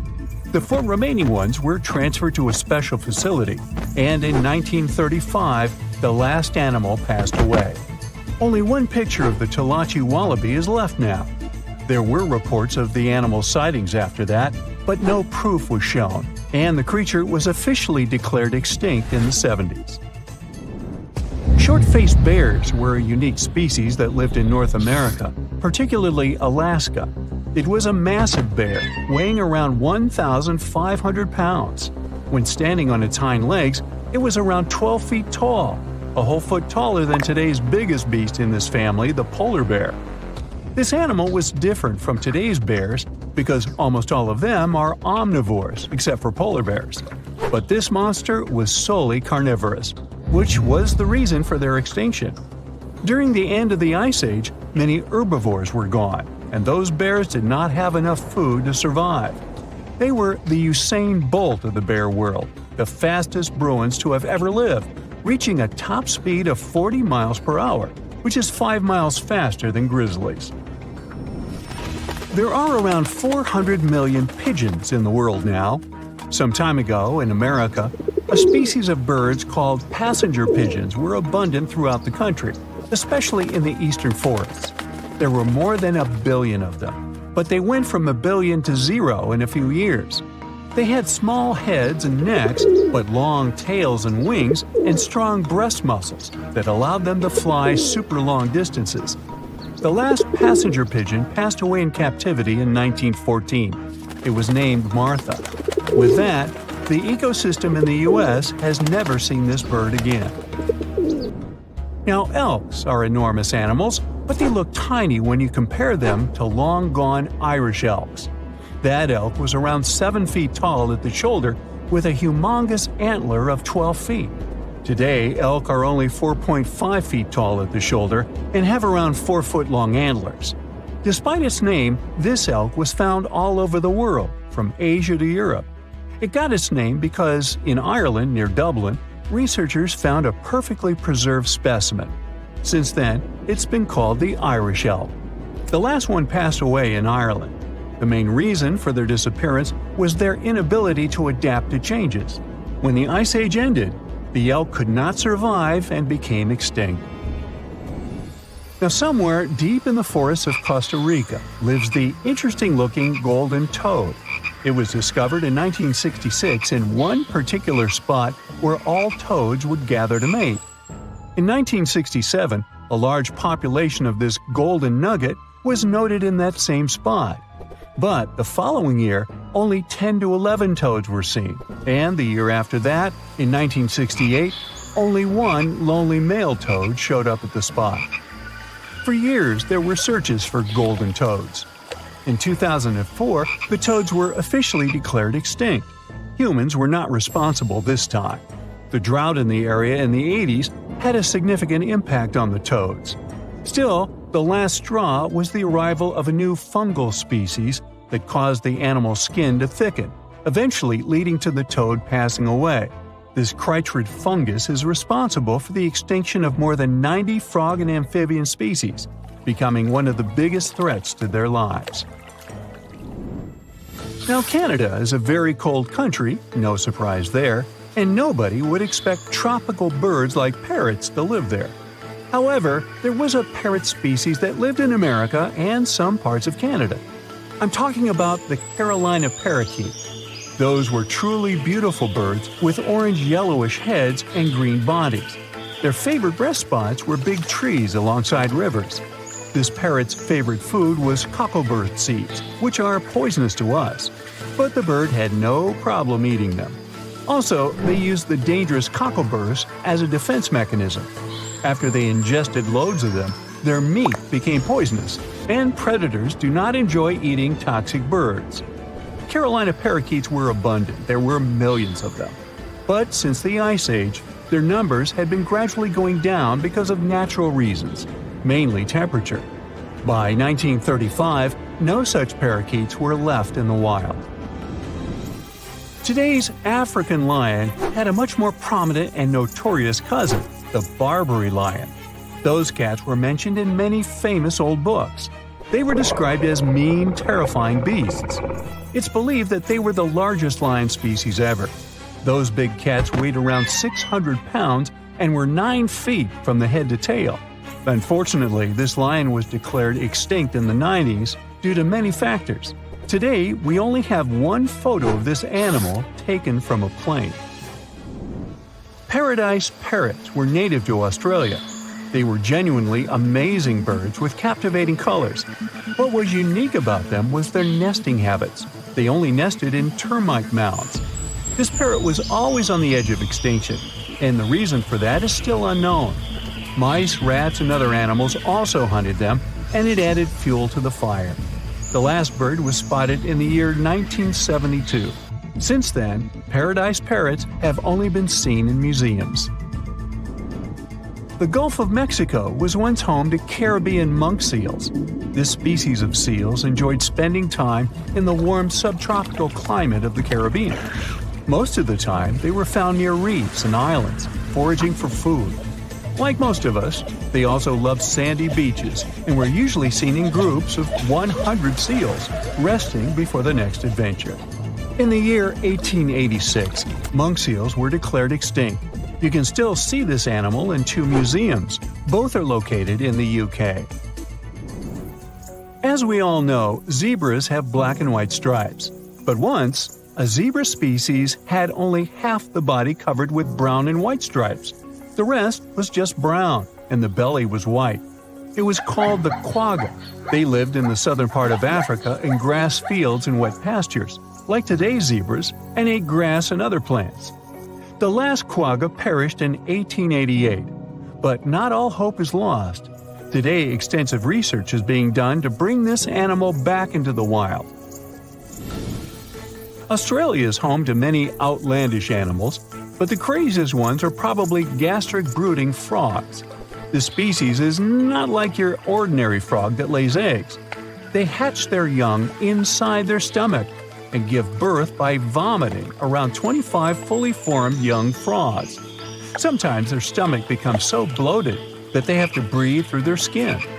2 species of this frog were discovered in the northern and southern parts of Australia in the 1970s by Mike Taylor.